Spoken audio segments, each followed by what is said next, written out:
আমার এত দিনের অপেক্ষার আজ অবসান ঘটলো। আজ উনি দেশে ফিরবে। ইস, আমার এত লজ্জা লাগছে কেন? কিছুক্ষণ পর লজ্জা ভাব কাটিয়ে আয়নার দিকে তাকালো মিমি। নীল শাড়ির সাথে নীল চুড়ি, চুলগুলো খোলা, হালকা কাজল আর লিপস্টিক দিয়ে সে আজ তার মাহতিম ভাইয়ার পছন্দ মতো সেজেছে। আচ্ছা, আমি যে ওনার পছন্দের রঙের শাড়ি পরেছি, ওনার কাছে কি আমাকে ভালো লাগবে? ইস, ভাবতেই লজ্জা লাগছে। কিরে মিমি, তুই কি যাবি না আমাদের সাথে, নাকি আয়নার সামনে বসে থাকবি? যদি না যাস তো বলে দে, আমরা চলে যাই। মিমি চোখ তুলে পিছনে তাকিয়ে বলল, না না ভাইয়া, আমি যাব তোমাদের সাথে। চল তাহলে। দাদাই দাদিমা চলো, আমাদের দেরি হয়ে যাচ্ছে। তারপর সবাই এয়ারপোর্টের উদ্দেশ্যে রওনা দিল মাহতিমকে রিসিভ করার জন্য। আপাতত বলে রাখি, মাহতিম মিমির চাচাতো ভাই, বাকিটা আস্তে আস্তে জানতে পারবেন। অনেক বছর পর মাহতিম দেশে ফিরেছে, তাই সবাই অনেক খুশি। মাহতিম লন্ডনে থাকে। ছোটবেলা মাহতিমের বাবা মা গাড়ি অ্যাক্সিডেন্টে মারা যাওয়ার পর ও লন্ডনে চলে যায় তার মামার কাছে। তারপর আর বাড়িতে আসেনি। এসব কথাগুলোই মিমি গাড়িতে বসে বসে ভাবছিল। হঠাৎ কারো ধাক্কায় মিমির ভাবনা ভাঙলো। কি মিমি আপু, কি ভাবতেছো? আমার ভাইয়ের কথা নাকি? মিমি তখন খুবই লজ্জা পেল, কিন্তু সামিয়াকে বুঝতে দিল না। তারপর অভিমানী স্বরে বলল, কই না তো। আমি তোর ভাইয়ের কথা কেন ভাবতে যাব? তোর ভাই কি কখনো আমার কথা ভেবেছে নাকি আমার খবর নিয়েছে? বলেই অন্যদিকে তাকালো। হইছে, আর মিথ্যা বলতে হবে না, আমি সব বুঝি। তুমি যে আমার ভাইয়ের কথা ভাবছিলে সেটা তোমার মুখ দেখেই বোঝা যাচ্ছে। তুমি যে লজ্জায় লাল হয়ে যাচ্ছ, আমি তোমাকে ছোটবেলা থেকেই চিনি। আমার ভাইয়ের কথা বলে যে তুমি লজ্জায় লাল হয়ে যাও। আর হ্যাঁ, ভাইয়ের সাথে অভিমান করে থেকো না। বেচারা অনেকদিন পর দেশে ফিরতেছে। মিমি আর কিছুই বলল না সামিয়াকে। অন্যদিকে তাকিয়ে আবারও ভাবতে লাগলো। আচ্ছা, উনি এত বছর পর বাড়ি ফিরছে, আমাকে কি উনি চিনতে পারবে? আমার কথা কি ওনার মনে আছে, নাকি উনি আমাকে ভুলে গেছেন? দূর বাবা, আর ভাবতে পারতেছি না। ওনাকে না হয় সবকিছু জিজ্ঞেস করে নিব। গাড়ি এসে থামলো এয়ারপোর্টের সামনে। মিমিও ভাবনা থেকে বের হলো। কখন এয়ারপোর্টে এসে পৌঁছলো খেয়ালই করেনি সে। তিনটি গাড়ি এসে থামলো এয়ারপোর্টের সামনে। একটাতে বডিগার্ডরা, অন্যান্য দুটাতে পরিবারের সবাই, শুধু মিমির বাবা মা বাদে। দীর্ঘ 1 ঘন্টা জার্নিং এর পর ওরা এয়ারপোর্টে এসে পৌঁছলো। গাড়ি থেকে সবাই নেমে দেখতে পেল মাহতিম দাঁড়িয়ে আছে তার বডিগার্ড জুবানের সাথে। মিমির তো মাহতিমকে দেখে হার্টবিট ফাস্ট হয়ে যাচ্ছে, আর প্রচুর লজ্জাও পাচ্ছিল। ইস, উনি এত সুন্দর হয়ে গেল কি করে, বলেই তাকিয়ে রইল মাহতিমের দিকে চোখ বড় বড় করে। মাহতিম ও মিমিকে দেখে চোখ সরাতেই পারছে না। মিমি আজ তার পছন্দের মতো সেজেছে। ছোটবেলায় একবার মিমি তার বার্থডেতে নীল রঙের ফ্রক পরেছিল। তখন মাহতিম মিমিকে বলেছিল নীল রং তার খুব পছন্দ করে, আর নীল রঙের শাড়িতে নাকি মেয়েদেরকে অনেক ভালো লাগে। তুইও বড় হলে নীল রঙের শাড়ি পরিস। সে থেকে মিমিরও নীল রং পছন্দ। মাহতিম সেটা জানে। মাহতিম মিমিকে আরো কিছুক্ষণ দেখে নিজেকে কোন রকমের সামলিয়ে সবার কাছে এলো। আস্তে সামিয়া ওকে জড়িয়ে ধরে কেঁদে দিল আর অভিমানী স্বরে বলল, ভাইয়া, তোমার কি একবারের জন্য আমার কথা মনে হয়নি? আমাকে দেখতে ইচ্ছে করেনি কেন? আমাকে একা রেখে তুমি চলে গিয়েছিলে। বাবা মা মারা যাওয়ার পর আমি কতটা একা হয়ে গেছিলাম। তারপর তুমিও আমাকে রেখে চলে গেলে। নিজেকে আমার কতটা একা মনে হতো জানো তুমি? আমি কতটা কষ্টে এতগুলো দিন পার করেছি জানো তুমি? বলেই কাঁদতে থাকে। মাহতিম সামিয়াকে সান্ত্বনা দিতে দিতে বলল, তুই শুধু একা কষ্ট পাসনি রে পাগলি, তোকে ছেড়ে থাকতে আমারও কষ্ট হয়েছে। কিন্তু বাবা মায়ের অ্যাক্সিডেন্টটা আমি মেনে নিতে পারছিলাম না, তাই দেশে ফিরে আসিনি। তোকে এখন আমি সব সত্যি কথা বলতে পারবো না সামিয়া, সরি। সময় হলে তোদের সবাইকে সব কথা খুলে বলবো। কিন্তু তোকে আমি অনেক মিস করেছি। তোকে আমি আমার কাছে নিয়ে যেতে চেয়েছিলাম, কিন্তু পরে মনে হলো তুই আমার সাথে একা থাকার চেয়ে এখানে সবার সাথে থাকলে ভালো থাকবি। বাবা মায়ের জন্য মন খারাপ হবে না তোর, আর মন খারাপ হলেও সবাই তোর পাশে থাকবে, তোকে ভালোবাসবে। এভাবে আরো কিছুক্ষণ সামিয়াকে বোঝানোর পর অবশেষে সামিয়া বুঝতে পারলো তার ভাই তার কথা ভেবেই তাকে এখানে রেখে গিয়েছিল। মাহতিম সামিয়াকে বোঝানোর পর অবশেষে সামিয়া বুঝতে পারলো ওর ভাই ওর কথা ভেবেই ওকে এখানে রেখে গিয়েছিল। তারপর মাহতিম তার দাদাই আর দাদিমাকে সালাম করলো। দাদিমা ওকে দেখে জড়িয়ে ধরে ইমোশনাল হয়ে কেঁদে দিলেন। তিনি অভিমান করে বলল, আমাদের কথা কি তোর একবারও মনে পড়তো না মাহাতিম? আমরা কি তোর এতটাই পর ছিলাম? মাহতিম তার দাদিমাকে সান্ত্বনা দিতে দিতে বলল, দাদিমা, এবার তো আমি তোমাদের কাছে চলে এসেছি, আর অভিমান করো না প্লিজ। তারপর ওর দাদিমা মিসেস রেহানা চৌধুরী বললেন, আর কিন্তু তোকে আমি কোথাও যেতে দেব না, একবারের জন্য রেখে দেব। মাহতিম বলল। ঠিক আছে, রেখে দিও। এবার শান্ত হও। তারপর মিসেস রেহানা চৌধুরী শান্ত হলেন। আমাকে মনে হয় কারোর চোখে পড়ে না, পড়বে কি করে? আমি তো আর কারো কিছু হই না। মাহতিম আরিয়ানের পিঠে মেরে বলল, আরে সালা, তুইও সবার মতো আমার সাথে অভিমান করতেছিস? আমাকে আর কয়জনের অভিমান ভাঙাতে হবে বলতো? তোরা সবাই এভাবে অভিমান করে বসে থাকলে আমি কিন্তু আবার চলে যাব।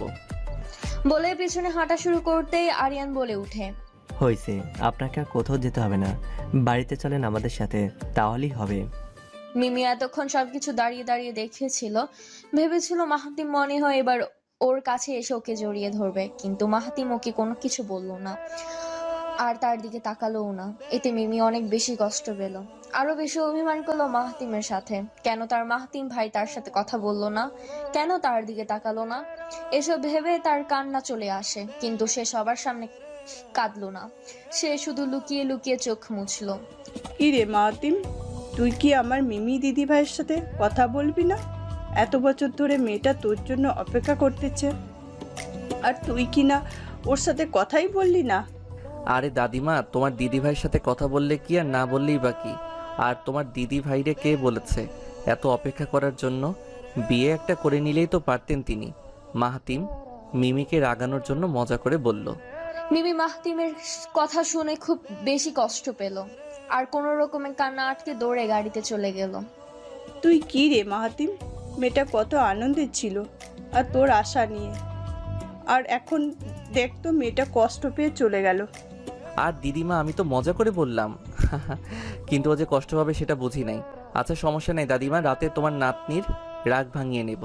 তোমরা কি আজ সারাদিন এখানেই দাঁড়িয়ে থাকবে নাকি পাশে যাবে? অনেক তো হলো। বেচারা মাহতিমকে আর কতক্ষণ দাঁড় করিয়ে রাখবে? অনেকক্ষণ জার্নি করে এসেছে সে, বাসায় গিয়ে আগে রেস্ট নিক, তারপর না হয় বাকি কথা হবে। তারপর সবাই গাড়িতে গিয়ে উঠে বসলো। মাহতিম, সামিয়া আর জুবান এক গাড়িতে, আর বাকিরা অন্য গাড়িতে। অবশ্য সামিয়া মিমিকে অনেক জোড়াজুড়ি করেছিল ওদের গাড়িতে যেতে, কিন্তু মিমি অভিমান করে আর যায়নি ওদের সাথে। ও দাদা দাদির গাড়িতে চলে গেল।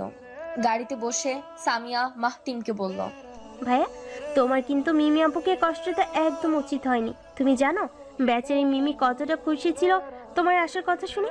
গাড়িতে বসে সারাটা রাস্তা তোমার কথাই ভেবেছে, আর তুমি কি না ওরে কষ্ট দিলে? ওর সাথে কথাই বলে না। আচ্ছা বাবা, আমি ওরে আর কষ্ট দেব না, বাড়িতে যে ওর সাথে কথা বলবো, কেমন? আচ্ছা ঠিক আছে। বাড়ির সামনে এসে গাড়ি থামতে সবাই গাড়ি থেকে নামলো। মিমি গাড়ি থেকে নেমে আর কারোর দিকে না তাকিয়ে সোজা চলে গেল বাড়ির ভিতরে। এসে ও ওর রুমে এসে দরজা বন্ধ করে দিয়ে কাঁদতে লাগলো। মাহতি মিমির যাওয়া তাকিয়ে থেকে দেখেছিল, কিন্তু কিছু বলল না, কারণ ও জানে ওর ছোট বউটা ওর সাথে অভিমান করেছে। মাহতি মিমি যাওয়ার তাকিয়ে থেকে দেখছিল, কিন্তু কিছু বলল না, কারণ ও জানে ওর বউটা ওর সাথে অভিমান করে আছে। তারপর সবাই বাড়ির ভিতরে প্রবেশ করলো। মাহতিমকে দেখে আমিনা চৌধুরী ও আরাফ চৌধুরী, মিমির বাবা মা, এগিয়ে আসলেন। মাহতিম ওনাদের সাথে কিছুক্ষণ কথা বলে ও রুমে চলে গেল। আমিনা চৌধুরী মাহতিমের সাথে অভিমান করেছিলেন, কিন্তু মাহতিমকে দেখে সব অভিমান চলে গিয়েছে। মাহতিম হলো ওনার বান্ধবী আর ভাসুরের ছেলে। ওনারা দুই বান্ধবী মাহতিমের বাবা ও চাচা দুই ভাইকে বিয়ে করেন, আর ওনারা নিজেদের বিয়ের আগে ঠিক করে রেখেছিলেন যার ছেলে হবে তার সাথে অন্যজনের মেয়ের বিয়ে দিবেন। তাই তো মাহতিম আর মিমির বিয়ে দিয়েছিলেন ছোটবেলাতেই। তখন মিমির বয়স ছিল 6 বছর আর মাহতিমের বয়স 15। আর বিয়ের পরে মাহতিমের বাবা মা অ্যাক্সিডেন্টে মারা যান। এসব ভাবতেই তিনি চোখের জল মুছলেন। মাহতিম রুমে এসে ফ্রেশ হয়ে নিল, তারপর নিচে গেল ডিনার করতে। খাবার টেবিলে সবাই বসে আছে, কিন্তু মিমি আসেনি। বাড়িতে আসার পর ও আর ওর রুম থেকে বের হয়নি। আমিনা চৌধুরী মিমিকে অনেকবার ডেকেছিলেন ডিনার করার জন্য, কিন্তু মিমি বলেছে ওর খিদে নেই, ও খাবে না, তাই আর উনিও জোর করেনি, কারণ তিনি জানেন ও যখন খাবে না বলে দিয়েছে তাহলে ও খাবেই না, পরে ঠিকই লুকিয়ে খেয়ে নেবে। ডিনার শেষ করে যে যার রুমে চলে গেল। মাহতিম খাবারের প্লেটে খাবার নিয়ে মিমির রুমে গেল। মিমি রুমের দরজা বন্ধ দেখে মিমিকে ডাকতে লাগলো, কিন্তু মিমি দরজা খুলছে না, তাই আবারও ডাকতে লাগলো, এই মিমু, দরজা খুলো। কি হলো মিমু, তুমি কি শুনতে পাচ্ছ না? তোমাকে দরজা খুলতে বলছি তো। মিমো, আমাকে রাগিও না। এবার যদি দরজা না খুলো তাহলে কিন্তু খুব খারাপ হবে। আমি কি করব আমি নিজেও কিন্তু জানি না। মিমি এবার বেশ ভয় পেয়ে যায়, কারণ ও মাহতিমের রাগ সম্পর্কে জানে। কারণ ছোটবেলায় ও অনেকবার মাহতিমের রাগ দেখেছে, সে থেকে মাহতিমকে অনেক ভয় পায়। মিমি ভয় নিয়ে এবার দরজা খুলে দিল। কি হলো? এমন ষাঁড়ের মতো চিল্লাচ্ছেন কেন? দরজা খুলতেই মাহতিম ভিতরে আসলো। কি আমি ষাঁড়ের মতো চিল্লাচ্ছি? আমাকে ষাঁড় বলো? তোমার এত সাহস আসে কোথা থেকে? সাহস আবার কোথা থেকে আসবে? হইছে, এবার তোমার আজাইরা কথা বন্ধ করো। তোমার সাহস আছে কি নাই সেটা পরে দেখব, তার আগে আমার পাশে এসে বসো। কেন? আমি আপনার পাশে বসতে যাব কেন? আমি বলেছি তাই আসবে। আসো বলছি। না, বসবো না। কেন, আমার বউটা কি আমার সাথে অভিমান করেছে? আর আমার সাথে অভিমান করে আমার বউটা খাওয়া দাওয়াও বন্ধ করে দিয়েছে। সেটা আপনার বউরে গিয়ে জিজ্ঞেস করেন, আমাকে কেন বলতেছেন?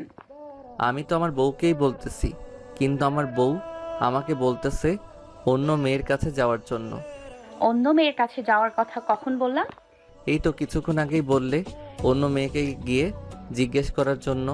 তো বউ যখন বলতেছে অন্য মেয়ের কাছে যাওয়ার জন্য, তাহলে ঠিক আছে, আমি বরং অন্য মেয়ের কাছে চলে যাই। কি বলো? কি বললেন? কি বললেন? আপনি অন্য মেয়ের কাছে চলে যাবেন? যাবেনই তো, আমাকে তো আর আপনার ভালো লাগে না। লাগবে কি করে? ওখানে হয়তো আপনার গার্লফ্রেন্ডকে রেখে এসেছেন, আর আমি তো আপনার বিদেশি গার্লফ্রেন্ডদের মতো না। ওখানে গার্লফ্রেন্ড রেখে আসলে কি আমাকে আর আপনার ভালো লাগবে? ঠাস আমাকে মারলেন কেন আপনি? আমি যা বলেছি ঠিকই তো বলেছি। ঠাস। মিমি গেলে হাত দিয়ে কান্না করতে লাগলো। আমাকে তোর কি মনে হয় আমি 12 ভাতার, নাকি আমি মেয়েদের ছাড়া থাকতে পারি না? আজ পর্যন্ত কোনো মেয়েকে কাছে আসতে দেইনি, আর তুই কিনা বলস আমার আরও গার্লফ্রেন্ড আছে, আমার বিদেশি মেয়েদের পছন্দ। আমি তোরে বলছি আমার বিদেশি মেয়ে পছন্দ, নাকি তোরে বলছি তোরে আমার পছন্দ না? বল, কি হলো বলছিস না কেন? ভেবেছিলাম আজকে তোর সাথে একটু সুন্দর সময় কাটাবো, তোকে একটু মন ভরে দেখবো, তা তো আর হলেই না, মেজাজটাই খারাপ করে দিলি। মিমি গালে হাত দিয়ে কাঁদতে থাকে, কাঁদতে কাঁদতে ঘুমিয়ে পড়লো।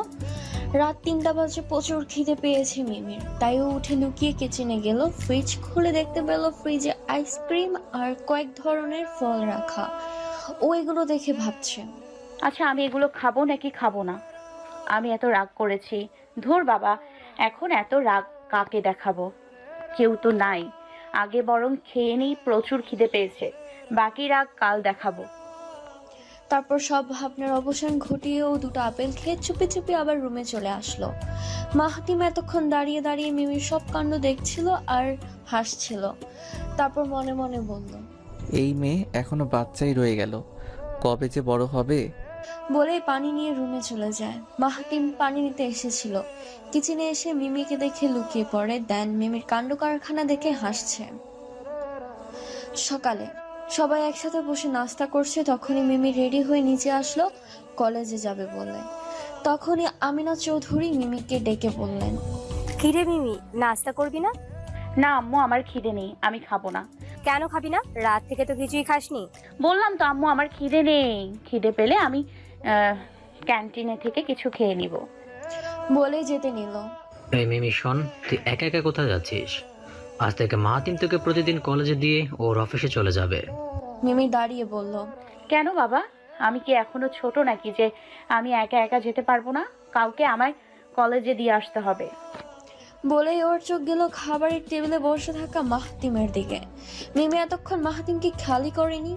যখনই মাহতিমের দিকে চোখ পড়লো, ও দেখলো মাহতিম ওর দিকে রাগি চোখে তাকিয়ে আছে, আর রাগে তার চোখ দুটো লাল হয়ে আছে, যেন এখনই আগুন বের হবে। মিমির গলা শুকিয়ে আসছে মাহতিমের চোখ দেখে। আজ না জানি কি হয় ওর সাথে। সে ভয়ে ওর মুখ দিয়ে আর একটা কথাও বের হলো না, তাই চুপ হয়ে যায়। তুমি কি জানো না তোমার সেফটির জন্য আমি তোমাকে মাহাতিমের সাথে পাঠাচ্ছি? তুমি কি ভুলে গেছো তোমার বোনের সাথে কি হয়েছিল? না বাবা, ভুলিনি। ঠিক আছে, আমি ওনার সাথেই কলেজে যাব আজ থেকে। ঠিক আছে, আজ থেকে তোকে নিয়ে আমার কোনো ভয় নেই, আমি নিশ্চিন্ত। তাই ও চুপ হয়ে যায়। বলে দীর্ঘশ্বাস ফেললেন তিনি। ও, আপনারা তো এখন মিমির পরিবারের সম্পর্কে জানেনই না, তাহলে আসুন জেনে নিই মিমির পরিবারে কে কে আছে। মিমিরা 3 ভাই বোন। মিমি, রিমি, আরিয়ান। মিমি আর রিমি যমজ বোন, কিন্তু মিমি হাইটে একটু ছোট আর রিমি একটু ওর থেকে লম্বা। মিমির বাবা মা, দাদা দাদি, মাহাতিমরা 2 ভাই বোন, মাহাতিম আর সামিয়া। আর ওর বাবা মা তো নেই, সেটা তো আপনারা জানেনই। এখন এতটুকু বলে রাখি, বাকিটা আস্তে আস্তে জানতে পারবেন। মিমু, তুমি গাড়িতে যে বসো, আমি একটু ফোনে কথা বলে আসতেছি। ঠিক আছে বলে। মিমি গাড়িতে উঠে গাড়ির পিছনের সিটে গিয়ে বসলো। কিছুক্ষণ পর মাহতিম ফোনে কথা শেষ করে আসলো। এসে মিমিকে পিছনের সিটে বসে থাকতে দেখে মাহতিম গাড়িতে উঠে বলল, কি হলো, তুমি পেছনে বসলে কেন? আমি কি তোমার ড্রাইভার হই? বলেই গাড়ি দরজাটা ঠাস করে লাগলো। মিমি শব্দে কেঁপে উঠলো। ভয়ে মিমির গলা শুকিয়ে আসছে, তাই ওর মুখ দিয়ে কোনো কথা বের হচ্ছে না। কি হলো, কথা কানে যাচ্ছে না? আমি তোমাকে কিছু বলেছি? এবার মিমি কিছুটা ঢোক গিলে বলল, ঠিক আছে, তাহলে আমি কোথায় বসবো? কোথায় বসবে মানে? সামনের সিটে বসবে। আমার পাশে কি বসতে তোমার কোনো অসুবিধা আছে?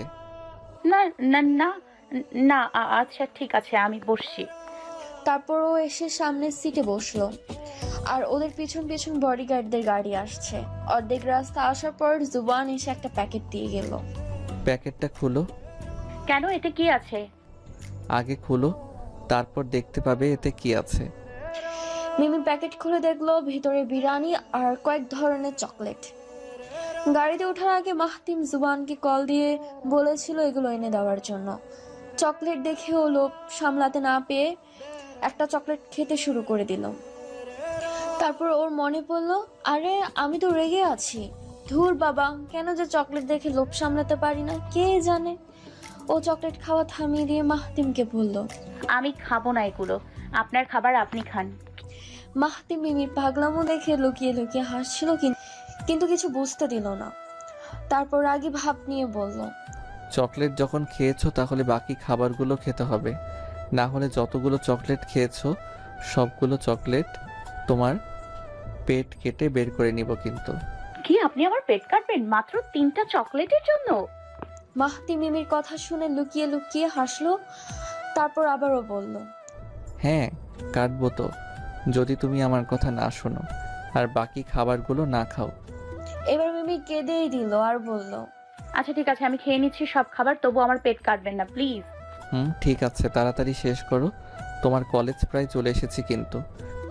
মিমি হাতের তালু দিয়ে নাক মুছে নিয়ে তাড়াতাড়ি খাবার শেষ করতে লাগলো, না হলে যে আজ ওর পেটে কাটা পড়বে সে ভয়ে। যাও নামো, তোমার কলেজে এসে পড়েছি। মিমি গাড়ি থেকে নামতে যাবে তখনই মনে পড়লো, আমি তো বাকি চকলেটগুলো খাইনি, ওগুলো কি নিয়ে নিব নাকি গাড়িতেই রেখে যাব? কিন্তু উনি যদি আমার চকলেটগুলো খেয়ে নেয় তাহলে? কি হলো, কি ভাবতেছো? যাও নামো। না, ইয়ে মানে কপাল চুল। মাহতিম বুঝতে পারলো মিমি চকলেটগুলো নেওয়ার জন্য এমন করছে। যাও নামো, আর হ্যাঁ, চকলেটগুলো নিয়ে যাও, আমি বাচ্চাদের খাবার খাই না। মিমি মাহতিমের আর কোনো কথাই কানে দিল না, কারণ ও ওর চকলেটগুলো নেবার অনুমতি পেয়ে গিয়েছে। আর কোনো কথা শোনার ওর টাইম নেই। চকলেটগুলো নিয়ে ও ওর কলেজে ঢুকে গেল। মাহতিম ওর দিকে তাকিয়ে হাসলো আর বলল, এই মেয়ে চকলেটের জন্য এতটা পাগল যে চকলেটের জন্য কখন না আমাকেই ভুলে যায়, পাগলি একটা। বলে ও ওর অফিসে চলে গেল। মাহতিম ওর দিকে তাকিয়ে হাসলো আর বলল, এই মেয়ে চকলেটের জন্য এতটাই পাগল যে চকলেটের জন্য কখন না আমাকেই ভুলে যায়, পাগলি একটা। বলেই ও ওর অফিসে চলে যায়। মিমি কলেজে এসে দেখলো সাইমা ওর জন্য দাঁড়িয়ে আছে ক্যান্টিনের সামনে। মিমি সাইমার কাছে গিয়ে বলল, কি রে, এখানে দাঁড়িয়ে আছিস কেন? কেন আবার? দেখলাম তুই আসছিলি তাই দাঁড়ালাম। সেদিনের ঘটনার পর আমি তো ভেবেছিলাম তুই আর কলেজে আসবি না। রিমি কেমন আছে রে মিমি? ও কি আর কলেজে আসবে না? আগে থেকে কিছুটা ভালো আছে, পুরোপুরি ভালো হয়ে গেলে আবারও কলেজে আসবে। কথা বলায় ওর কিছুটা মন খারাপ হয়ে গেল, কারণ আজ রিমির জায়গায় মিমি থাকতো। তারপর ওর মনে পড়লো সেদিনের ঘটনা। আজ থেকে 1 সপ্তাহ আগের কথা। মিমিরা কলেজ ছুটির পর প্ল্যান করে আজ বডিগার্ড থেকে লুকিয়ে ওরা হেঁটে হেঁটে বাড়ি যাবে। যদিও সাইমার মন এতে সাড়া দিচ্ছিল না, কারণ ও জানে মিমিদের অনেক শত্রু, তাই ওদের সাথে বডিগার্ডরা আসে। কিন্তু মিমির জোড়াজোড়িতে ও রাজি হয়, কারণ মিমি নাছর বান্দা, ওর কথা না শুনলে ও কি থেকে কি করে বসবে কে জানে। তারপর ওরা সব ছাত্রছাত্রীদের সাথে লুকিয়ে বের হয়ে যায় বডিগার্ডদের চোখ ফাঁকি দিয়ে। তারপর ওরা কলেজ থেকে অনেকটা দূরে চলে আসে। এসে মিমি দেখলো রাস্তার পাশে আইসক্রিমওয়ালা দাঁড়িয়ে আছে। ও চলে যায় আইসক্রিম খেতে। সাইমা আর রিমিও আসলো ওর পিছু পিছু। তখনই একটা লোক এসে বলল, তোদের মধ্যে মিমি কে? লোকটাকে দেখে ওরা তিনজন ভয় পেয়ে যায়, কারণ লোকটার হাতে একটা বন্দুক ছিল। কারো মুখ দিয়ে কোনো কথা বের হচ্ছিল না। কি হলো, কথা কানে যাচ্ছে না? মিমিকে বল, না হলে আজ তোদের তিনজনাকে এখানে মেরে দেব। মুহূর্তে আরো 5-6 জন লোক আসলো। একজন রিমিকে দেখিয়ে বলল, ওই তো মিমি, আজ ওকে এখানে শেষ করে যাব, বসের হুকুম। রিমি আর মিমি জমজ হওয়ায় ওরা বুঝতে পারেনি কে মিমি আর কে রিমি। আর মিমির মুখে মাস্ক ছিল। বলে রিমিকে গুলি করে দেয়। ভাগ্যক্রমে গুলিটা রিমির হাতে লাগে, তাই বেশি কিছু হয়নি। তখনই বডিগার্ডরা চলে আসে আর গুন্ডারা ভয় পেয়ে পালিয়ে যায়। তারপর রিমিকে হসপিটালে নিয়ে যাওয়া হয়। বাসায় আসার পর সবাই অনেক বকাঝকা করে। তারপর থেকে ওদের কলেজে আসা বন্ধ করিয়ে দেন আরাফ চৌধুরী ও নাদের চৌধুরী। মাহতিমকেও জানানো হয়েছিল সবটা, কিন্তু ও কি বলেছিল সেটা মিমি জানে না। আর আজ থেকে মাহতিমের সাথে যাবে সে, কারণ মিমিকে কলেজ যাওয়ার অনুমতি দেন। এতদিন মিমি কলেজ যাওয়ার জন্য অনেক চেষ্টা করেছিল, কিন্তু কেউ ওকে কলেজ যাওয়ার পারমিশন দেননি। ও তাহলে ভালো। আচ্ছা তুই আর মন খারাপ করিস না, যা হওয়ার তা তো হয়ে গেছে। বলেই কথা অন্যদিকে ঘুরিয়ে নিয়ে সাইমা বলল, মিমি, আজ তোকে এত খুশি লাগছিল কেন রে? কিছুক্ষণ আগে দেখলাম হেসে হেসে কলেজে ঢুকছিলি। সাইমার কথা ভাবনা থেকে বের হলো মিমি।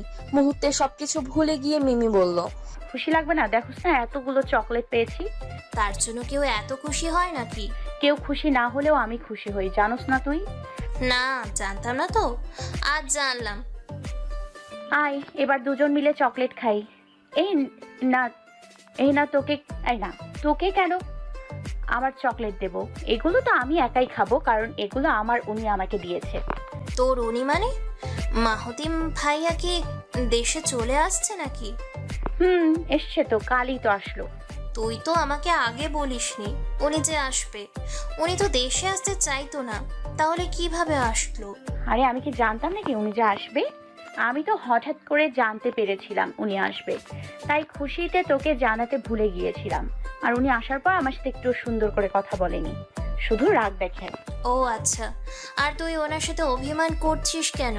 এতদিন পর তো উনি দেশে আসলো, কিছুদিন পর সব ঠিক হয়ে যাবে। আর উনি তোর সাথে সুন্দর করে কথা বলবে, দেখিস। তাই যেন হয়। আচ্ছা মিমি, উনি হঠাৎ করে আমার দেশে চলে আসলো কেন বলতো? আমার তো মনে হয় ওই দিন যে তোদের উপর আক্রমণ হয়েছিল, তাই উনি তোকে নিয়ে ভয় পেয়ে দেশে চলে আসছে। কি জানি বাবা, হবে হয়তো। চল এবার ক্লাসে যাই, লেট হয়ে যাচ্ছে আমার। চল। মিমি ছোট্ট মাথায় এত কিছু ঢুকলো না। সাইমা ঠিকই বুঝতে পেরেছে, কারণ সাইমা মিমির পরিবার সম্পর্কে সবকিছুই জানে। যে ছেলে এতদিন দেশে আসেনি, কেউ জোর করেও দেশে আনতে পারেনি, সে হঠাৎ করে কেন দেশে চলে আসবে? মিমির জন্যই এসেছে। মাহতিম অফিসে বসে ফাইলগুলো চেক করছিল, তখনই তার চোখ রাগে রক্তবর্ণ ধারণ করলো। জুবান, এই মুহূর্তে ম্যানেজারকে আমার কেবিনে আসতে বল। জি বস। আসেন আসেন মিস্টার রফিক সাহেব, আমি তো আপনারই অপেক্ষা করছিলাম। তা কেমন আছেন আপনি? জি স্যার, ভালো। আপনি কেন আমার জন্য অপেক্ষা করছিলেন স্যার? তো দিনকাল কেমন যাচ্ছে আপনার? আজকাল কি অফিসের সব হিসেব ঠিক মতো রাখছেন, নাকি ভুল হিসেব লিখে সব টাকা দিয়ে আপনার পকেট ভরতেছেন? মানে বুঝলেন না তাই না? তাহলে আমি আপনাকে বুঝিয়ে বলছি। এই যে ফাইল দেখছেন, এখানে প্রায় 2 কোটি টাকার হিসেব নেই তো? এই সব টাকাগুলো আপনি মেরে দিয়েছেন। মানে আমি কেন টাকা মারতে যাব? আমি তো সব হিসেব ঠিক মতোই রাখি। আপনি কি স্বীকার করবেন না আপনি টাকাগুলো সরিয়েছেন? না, আমি সরাইনি স্যার। ঠিক আছে, আপনি যখন স্বীকার করবেন না, তাহলে আমি এক্ষুনি পুলিশ ডাকি, তাহলে সব প্রমাণ বেরিয়ে আসবে। না স্যার, পুলিশ ডাকবেন না। আমি স্বীকার করছি, আমি সব টাকা নিয়েছি। আমার টাকার তখন খুব প্রয়োজন ছিল। হা হা হা হা। হাসি থামিয়ে রাগে দাঁতে দাঁত পিষে মাহতিম বলল, তোর কি মনে হয় আমি জানি না এসব? আমি সব কিছুই জানি, শুধু তোর মুখ দিয়ে স্বীকার করানোর ছিল। না হলে তো আমার চাচা দাদা বিশ্বাসই করতে চান না তুই যে এসব করিস।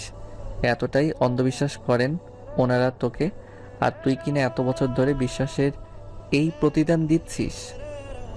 তোকে তো আমি কবেই মেরে ফেলতাম, শুধু মারিনি, দাদাই আর ছোট আব্বুর জন্য। আমি শুধু ওনাদের তোর আসল রূপটা দেখাতে চেয়েছিলাম, কিন্তু আজ তোকে আমি সোজা উপরে পাঠাবো। না স্যার, এমনটা করবেন না। আমার কিছু হলে আমার পরিবারের কি হবে? আমি আর এমন করব না স্যার, আমাকে ক্ষমা করে দিন। তোকে ক্ষমা করবো তাই না? তোর কি এসব করার আগে মনে ছিল না যে তোকে কেউ ক্ষমা করবে না? তোর কোনো ক্ষমা নেই, পা ছাড় এবার। এখানে কি হচ্ছে মাহাতিম? কি আর হবে ছোট আব্বু, তুমি আর দাদাই তো আমার কথা বিশ্বাস করতে না, তো আজ নিজের চোখেই দেখো তোমাদের বিশ্বাসী ম্যানেজারের আসল রূপ।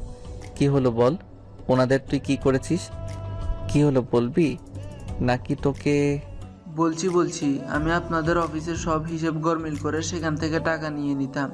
কিছুদিন আগে ও 2 কোটি টাকার মতো এভাবে নিয়েছি। সিসি রফিক, আমরা তোমার থেকে কখনো এটা আশা করিনি। আমি আমার বাবা তোমাকে কতটা বিশ্বাস করেছিলাম এতটা বছর, তুমি কিনা বিশ্বাসের এই প্রতিদান দিলে। স্যার, আমার ভুল হয়ে গেছে স্যার, আর এমন হবে না, আমাকে ক্ষমা করে দিন। পা ছাড়ো, তোমার লজ্জা করে না আমাদের সামনে দাঁড়িয়ে এখনো কথা বলতেছো? এতটা বছর আমাদের বিশ্বাসের এভাবে সুযোগ নিয়েছো, আর আমরা তোমাকে কত বিশ্বাস করেছিলাম। তোমাকে সামান্য পদ থেকে ম্যানেজার বানিয়েছিলাম। পা ছাড়বো না স্যার, আমাকে ক্ষমা করে দিন স্যার, আমি আর কখনো এরকম করবো না স্যার। তোর কোনো ক্ষমা নেই। জুবান, ওকে মেরে ওর লাশ রাস্তার কুকুরদের খেতে দিয়ে আয়। বিশ্বাসঘাতকদের কোনো ক্ষমা নেই। এমনটা করবেন না স্যার, আমার কিছু হলে আমার পরিবার না খেয়ে মরবে, এমনটা করবেন না আমার সাথে। মাতিম, তাকে তুই মারিস না, ও এতদিন আমাদের অফিসে চাকরি করেছে। ওর পরিবারের কথা ভেবে ওকে মারিস না, ওকে পুলিশে দিয়ে দে। তুমি কি বলছো ছোট আব্বু? ও আমাদের এত ক্ষতি করেছে আর তুমি ওকে এই সামান্য শাস্তি দিতে বলছো? আমি যা বলেছি তাই করো, ওকে মারার দরকার নেই। ঠিক আছে জুবান, ওকে পুলিশে দিয়ে দে। জি বস। তার কিছুক্ষণ পর পুলিশ এসে রফিককে নিয়ে চলে গেল। পুলিশ চলে যাবার পর জুবান মাহতিমকে বলল, আচ্ছা বস, আপনি ওকে না মেরে এত সহজে কি করে পুলিশে দিয়ে দিলেন?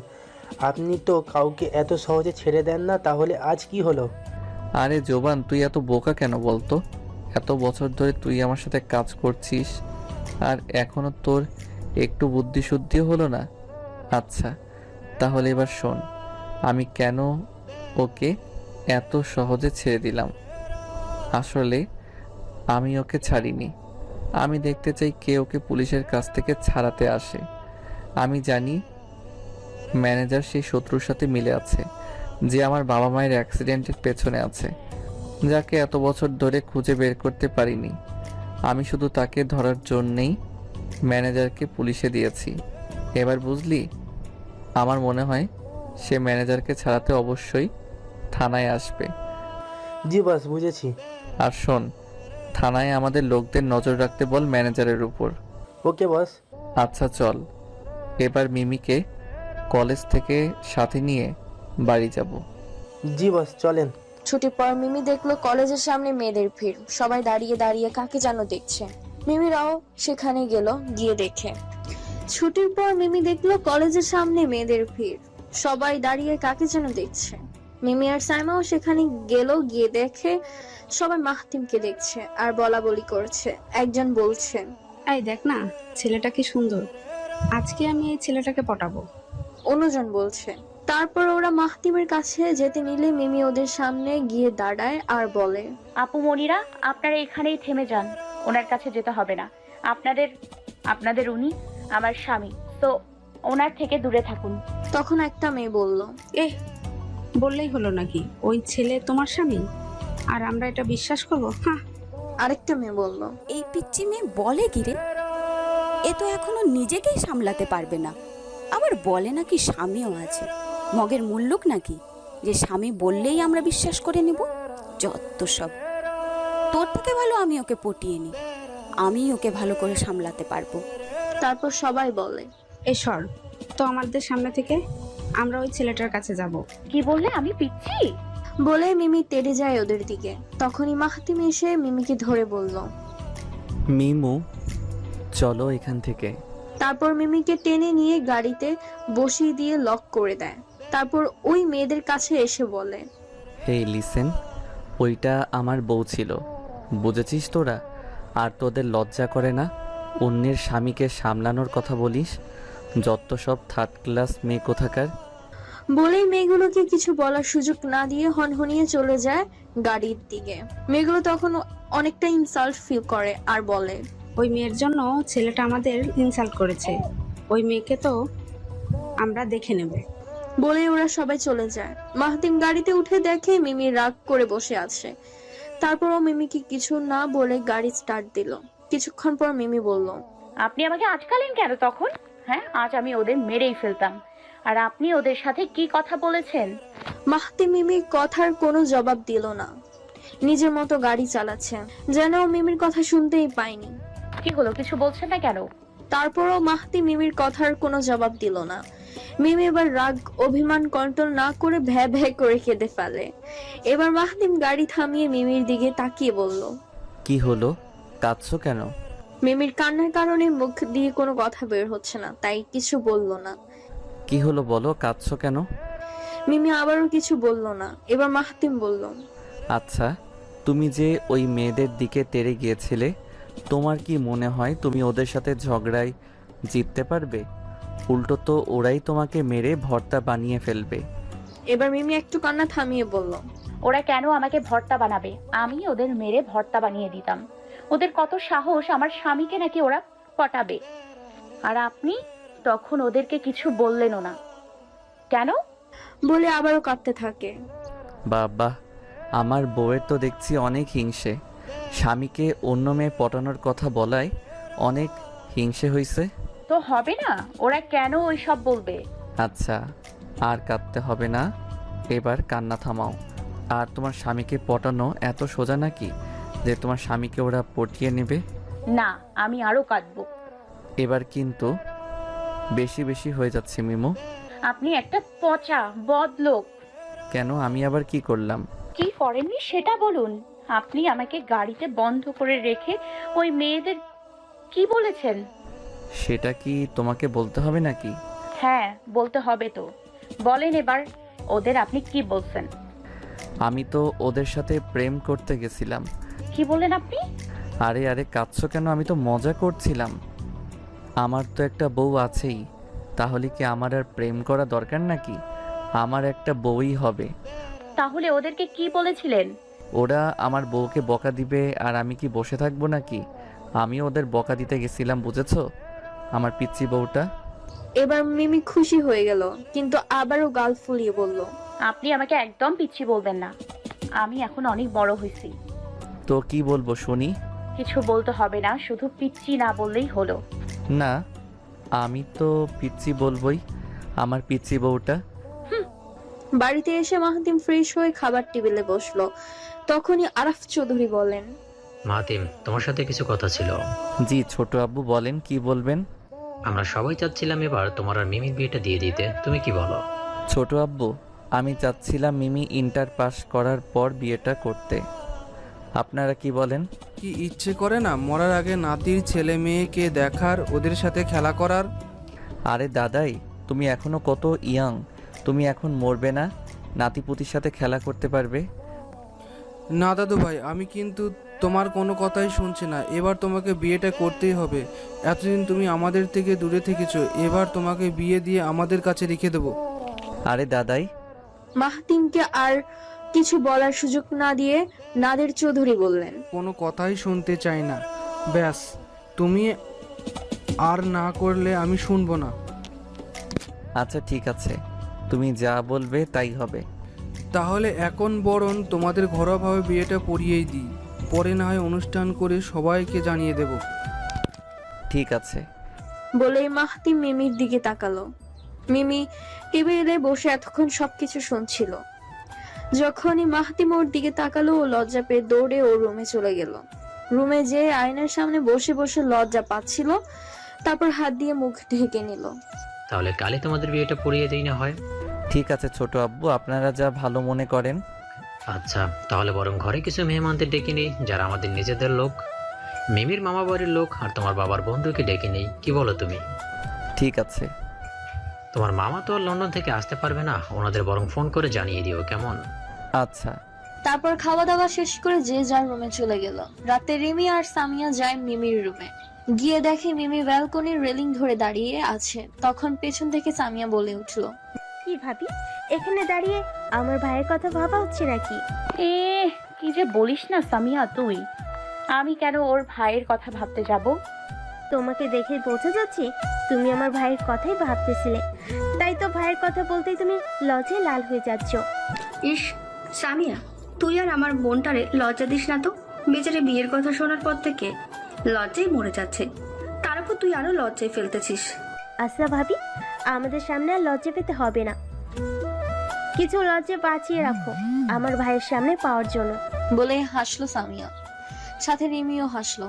ওই তোমরা কি মজা করা বন্ধ করবা নাকি তোমাদের রুমে থেকে বের করে দিব? না না মিমি, আর মজা করব না। এবার বলতো, কাল তো তোর বিয়ে, তা তোর অনুভূতি কেমন? জানি না আমি, যাও তো তোমরা এখন এখান থেকে, না হলে কিন্তু। রিমি আর সামিয়া দৌড়ে বের হয়ে গেল মিমির রুম থেকে। আর যেতে যেতে সামিয়া বলল, আমি জানি ভাবি, তুমি এখন আমার ভাইরে নিয়ে স্বপ্ন দেখতেছো। আর মিমি ওদের দিকে তেড়ে আসতেই ওরা ভুল দৌড়ে চলে গেল। ইস, আমার এত লজ্জা লাগতেছে কেন? ওই সামিয়াটা বসে থাকে আমাকে লজ্জায় ফেলার জন্য, শয়তান সিম্বি। পরের দিন রাতে বিয়েতে মিমির মামা জসিম আহমেদ, মামি রুনা খাতুন আর মামাতো ভাই রিহান আসছে। মিমির নানা নানু কেউই বেঁচে নেই, আর আম্মু আর তার মামা দুই ভাই বোন ওনারা। তাই বিয়েতে শুধু তারাই আসলেন। মাহতিমের বাবার বন্ধু আরাফাত চৌধুরী, ওনার ওয়াইফ ফারজানা চৌধুরী আর ওনার একমাত্র ছেলে আয়ান, একমাত্র মেয়ে আনিকা, সবাই বিয়েতে এসেছে। ছাদের উপর ছোট করে বিয়ের আয়োজন করা হয়েছে। সব মেহমানদের সেখানে বসার ব্যবস্থা করে রাখা আছে। সবাই সেখানে গিয়ে বসলো। এদিকে পার্লারের লোকেরা বাড়িতে এসেছে মিমিকে সাজানোর জন্য, কিন্তু মিমি সাজতে চাইছে না, কারণ ও সাজগোজ তেমন একটা পছন্দ করে না। তা তোর অনুভূতি এখন কেমন রে? কি রে মিমি, তুই কি সাজবি না? আমরা আর কতক্ষণ বসে থাকবো? তার তোর জন্য বলতো। আমরা উপরে যাই, গিয়ে দেখি ওখানকার কি অবস্থা। আর একটু পর তোরও ডাক পড়বে তোকে উপরে নিয়ে যাওয়ার জন্য। মিমি গোল্ডেন কালারের গাউন পরেছে আর হালকা মেকআপ করেছে। সামিয়া গোলাপি কালারের গাউন আর হালকা মেকআপ করেছে। এতে যেন দুজনকে একদম পরীর মতো লাগছে। কি তোদের হলো? তোর আব্বু তো ডাকতেছে মিমিকে উপরে নিয়ে যাওয়ার জন্য, সব মেহমানরা ওখানেই অপেক্ষা করছে। দেখো না আম্মু, তোমার মেয়ে কিছুতেই সাজতে চাইছে না। কিরে মিমি, তুই এখনো রেডি হসনি কেন? তুই কেন সাজছিস না? কেন ওদের কথা শুনছিস না? কিছুক্ষণেরই তো ব্যাপার, তারপর না হয় ধুয়ে নিবি। ভাবি, কিছুক্ষণেরই তো ব্যাপার, সেজে নাও না। ঠিক আছে। আচ্ছা, তোরা তাড়াতাড়ি রেডি হয়ে উপরে চলে আসিস, আমি যাই ওদিকে গিয়ে দেখি তোর বাবা কি করে। তারপর আমিনা চৌধুরী ছাদে চলে যান। মিমিকে সিম্পলের মধ্যে একটা লাল টুকটুকে শাড়ি পরানো হলো আর হালকা মেকআপ। এতে যেন মিমিকে একদম লাল টুকটুকে পরি লাগছে। ওয়াও ভাবি, তোমাকে অনেক সুন্দর লাগতেছে, কি বলবো, একদম পরি। ভাই তো তোমার থেকে চোখই সরাতে পারবে না। এই কথা শুনে মিমি লজ্জা পেয়ে যায়। কই সামিয়া, মাশাআল্লাহ বল, না হলে আমার বোনের নজর লেগে যাবে তো। মাশাআল্লাহ মাশাআল্লাহ, নজর না লাগুক। হয়েছে, আর বেশি অ্যাক্টিং করতে হবে না তোকে। তুই এবার উপরে যা, আমি মিমিকে নিয়ে আসতেছি। ঠিক আছে, আমি গেলাম তাহলে। সামিয়া গিয়ে এক জায়গায় বসলো। এদিকে মাহতিম ফ্রেশ হয়ে কালো রঙের একটি পাঞ্জাবি পরেছে, হাতে ব্র্যান্ডের ঘড়ি, চুলগুলো হালকা ভিজে এখনো। এতে যেন ওকে অনেক কিউট লাগছে। কিছুক্ষণ পর মাহতিম ছাদে চলে যায়, গিয়ে স্টেজে বসে। কিছুক্ষণ পর রিমিও মিমিকে নিয়ে স্টেজে যায়। মাহতিম তো মিমিকে দেখে চোখে সরাতে পারছে না, এক দৃষ্টিতে তাকিয়ে রইল। মিমি যখন সেটা খেয়াল করলো, ও তো লজ্জায় একদম লাল হয়ে যাচ্ছে। তার কিছুক্ষণ পর মাহতিম বুঝতে পারলো মিমি লজ্জা পাচ্ছে, তাই ও চোখ সরিয়ে নেয়। তারপর রিমি মিমিকে নিয়ে মাহতিমের পাশে বসে। মিমি তো লজ্জায় কোথাও মুখ লুকাবে বুঝতেই পারছে না। হাত দিয়ে মুখ ঢাকলে তো মেকআপ নষ্ট হয়ে যাবে। রিমি বলে দিয়েছে মিমি যেন মেকআপ কোনোভাবে নষ্ট না করে, তাই মুখ লুকাতে পারছে না বেচারি। রিমি মিমিকে বসিয়ে রেখে অন্য দিকে চলে যায়। কিছুক্ষণ পর মাহতিম মিমিকে কানে কানে বলল, এত লজ্জা পাচ্ছ কেন? বাসর ঘরের জন্য একটু লজ্জা বাঁচিয়ে রাখো। মিমি তো মাহতিমের কথা শুনে কি বলবে বুঝতেই পারছে না, আর মনে মনে ভাবছে, এই ছেলের একটু লজ্জাও নাই, বদ বেটা আমাকে শুধু লজ্জায় ফেলতে পারে। কিরে ব্রো, একে একে বিয়ে করে নেওয়া হচ্ছে তাই না? তো কি তোকে সাথে নিয়ে বিয়ে করব নাকি? না, আমি সেটা বলিনি। আমার জন্য তো একটা বউ খুঁজে দিতে পারিস, তাই না? আমাকে কি তোর ঘটক মনে হয় নাকি যে আমি তোর জন্য বউ খুঁজে দেবো আজব? তুই তো আমার বন্ধু, আর বন্ধুর জন্যই তো একটা ঘটক হতে সমস্যা নাই। সেই যে দেশে আসলি আর তো কোনো খোঁজই খবর নিলি না। আরে অনেক বিজি ছিলাম, তাই তোর সাথে কথা বলতে পারিনি। মাহতিম আর আয়ান একসাথে লন্ডনে পড়াশোনা করেছে। বুঝছি। এই সেই তো তোর ভাবিকে দেখে আমার কথা ভুলে গেছিস মনে হয়। বাই দ্য ওয়ে, ভাবি কিন্তু অনেক কিউট, সামলে রাখিস। এদিকে মিমি তো অনেক লজ্জা পাচ্ছে আয়ানের কথায়। তোকে আর বলে দিতে হবে না, তুই বরং তোরটা খোঁজ। আচ্ছা ঠিক আছে। কেমন আছে ভাবি? লজ্জা ভাব কাটিয়ে মিমি উত্তর দিল, জি আলহামদুলিল্লাহ ভালো। আপনি কেমন আছেন ভাইয়া? আমিও ভালো আছি। বলে পিছনে তাকালো আর দেখলো মিমির মতোই অন্য একজন। ও তো দেখে অবাক, দুজন দেখতে একেবারে সেম। ও শুনেছিল মিমির আরেকটা যমজ বোন আছে, কিন্তু কখনোই দুজনকে ও দেখেনি। ছোটবেলায় একবার দেখেছিল, কিন্তু এতটা ভালো করে দেখেনি তখন, তাই মনে নেই। আজকে প্রথম দেখলো দুজনকে একসাথে, দু বোনই এত সুন্দর। ও তো প্রথম দেখাতে রিমির উপর ক্রাশ খেয়ে যায় আর হা করে তাকিয়ে রইল রিমির দিকে। কি মিস্টার, এভাবে হা করে তাকিয়ে থাকলে তো মুখে মশা ঢুকে যাবে। রিমির কথায় আয়ন লজ্জা পেয়ে যায়, তাই আর কিছু না বলে ওখান থেকে চলে যায়। রিমি আর সাইমা এসেছিল মিমির সাথে পিক তুলতে, এসে দেখে আয়ন ওদের সাথে কথা বলছে, তাই ওরা এসে আয়নের পিছনে দাঁড়িয়েছিল। কি রে রিমি, সামিয়া, তোরা আমাকে রেখে পিক তুলে নিচ্ছিস একা একা? তুই কখন এলি সাইমা? এই তো কিছুক্ষণ আগে। তুই তো আর বলি না তোর বিয়ে আঙ্কেল আমাকে আজ সকালে বলে, তাই আমি চলে এলাম। আমার একমাত্র বান্ধবীর বিয়ে শুনে আমি আর বাসায় থাকতে পারলাম না, চলে এলাম। ভালো করেছিস, আই এবার পিক তুলে আমরা। পিক তোলা শেষে রিমি আর সামিয়া অন্যদিকে চলে যায়। সাইমা মাহতিমের সাথে কুশল বিনিময় করে চলে যায় রিমিদের খুঁজতে, কিন্তু হঠাৎ করে কারোর সাথে ধাক্কা লাগে আর পড়ে যাবে, তখনই চোখ খিচে বন্ধ করে নেয়। তখনই কারোর বাহু দৌড়ে আবদ্ধ হয়। কিছুক্ষণ পর চোখ খুলে তাকায়, দেখতে পায় সামনে আরিয়ান। আরিয়ানকে দেখে ও তো লজ্জায় লাল হয়ে যায়। আরিয়ানকে সাইমা অনেক পছন্দ করে, অনেক আগের থেকে। একদিন আরিয়ান রিমি আর মিমিকে কলেজে দিতে যায়, তখনই সাইমা আরিয়ানকে দেখে ওর ভালো লেগে যায়। আরিয়ানও সেদিন সাইমাকে দেখেছিল, কিন্তু ও সাইমাকে পছন্দ করে কিনা সেটা সাইমা জানে না। আরিয়ান সাইমাকে সোজা করে দাঁড় করায়। সাইমা নিজেকে সামনে নিয়ে আরিয়ানকে যেই কিনা কিছু বলতে যাবে, অমনি আরিয়ান বলে ওঠে, দেখে শুনে চলতে পারো না নাকি? আসলে আমি খেয়াল করিনি, সরি। হয়েছে, আর সরি বলতে হবে না। রিমি ওইদিকে আছে, ওর পাশে যে বসো। এরকম ঘোরাফেরা করার কোনো দরকার নেই, আর যেন আর এরকম ঘোরাফেরা করতে না দেখি। ঠিক আছে। তারপর আরিয়ান চলে যায়। সাইমা সেখানে দাঁড়িয়ে রইল আর ভাবছে। ওনাকে দেখে আমার সব কিছু কেমন গুলিয়ে যায়। আচ্ছা, উনি আমাকে এইরকম বললেন কেন? আমি ঘোরাফেরা করলে ওনার কি? আচ্ছা, উনি কি আমাকে পছন্দ করেন? কি জানি বাবা, ওনাকে বোঝা অনেক দায়। কি অ্যাটিটিউড নিয়ে থাকে সবসময়। আচ্ছা, আমি যাই, দেখি রিমি কোথায় আছে। হেই মিস গোল্ডফোরি। জি, আমাকে কিছু বললেন? তো আর কাউকে এখানে দেখতে পাচ্ছেন যে তাকে ডাকবো? কিছু বলবেন? বলার জন্যই তো ডাকলাম। জি বলেন, কি বলবেন? আপনাকে এই ড্রেসে অনেক কিউট লাগছে, একেবারে পরীর মতো, গোল্ডেন পরী। আমি তো জানি আমি অনেক কিউট, সবাই বলে, তাই এটা আমার কাছে কমন হয়ে গেছে। আপনার কাছে নতুন কিছু থাকলে বলেন, নয়তো সরেন, আমি যাই, আমার অনেক তাড়া আছে। কিসের এত তারা আপনার শুনে? সেটা আপনাকে বলতে যাবো কেন? আমাকে বলবেন না তো কাকে বলবেন? মানে? না কিছু না, একটা কথা বলি। কি বলবেন তাড়াতাড়ি বলেন। আপনাকে আমার অনেক ভালো লাগছে, প্রথম দেখাতেই আমি আপনাকে ভালোবেসে ফেলেছি। আপনি কি আমাকে? হয়েছে, আর বলতে হবে না, এটাও অনেক শুনেছি, এটাও কমন ডায়লগ। নতুন কিছু থাকলে বলবেন, নয়তো না। আমি এবার আসি বলে চলে যাই, আর মনে মনে বলে, ব্যাটা আসছিলি আমাকে পটাতে, কিন্তু আমাকে পটানো এত সোজা না। কি মেয়ে রে বাবা, যাই বলেই বলে কমন ডায়লগ। এটা তো মনে হয় কোনোভাবেই পটানো যাবে না।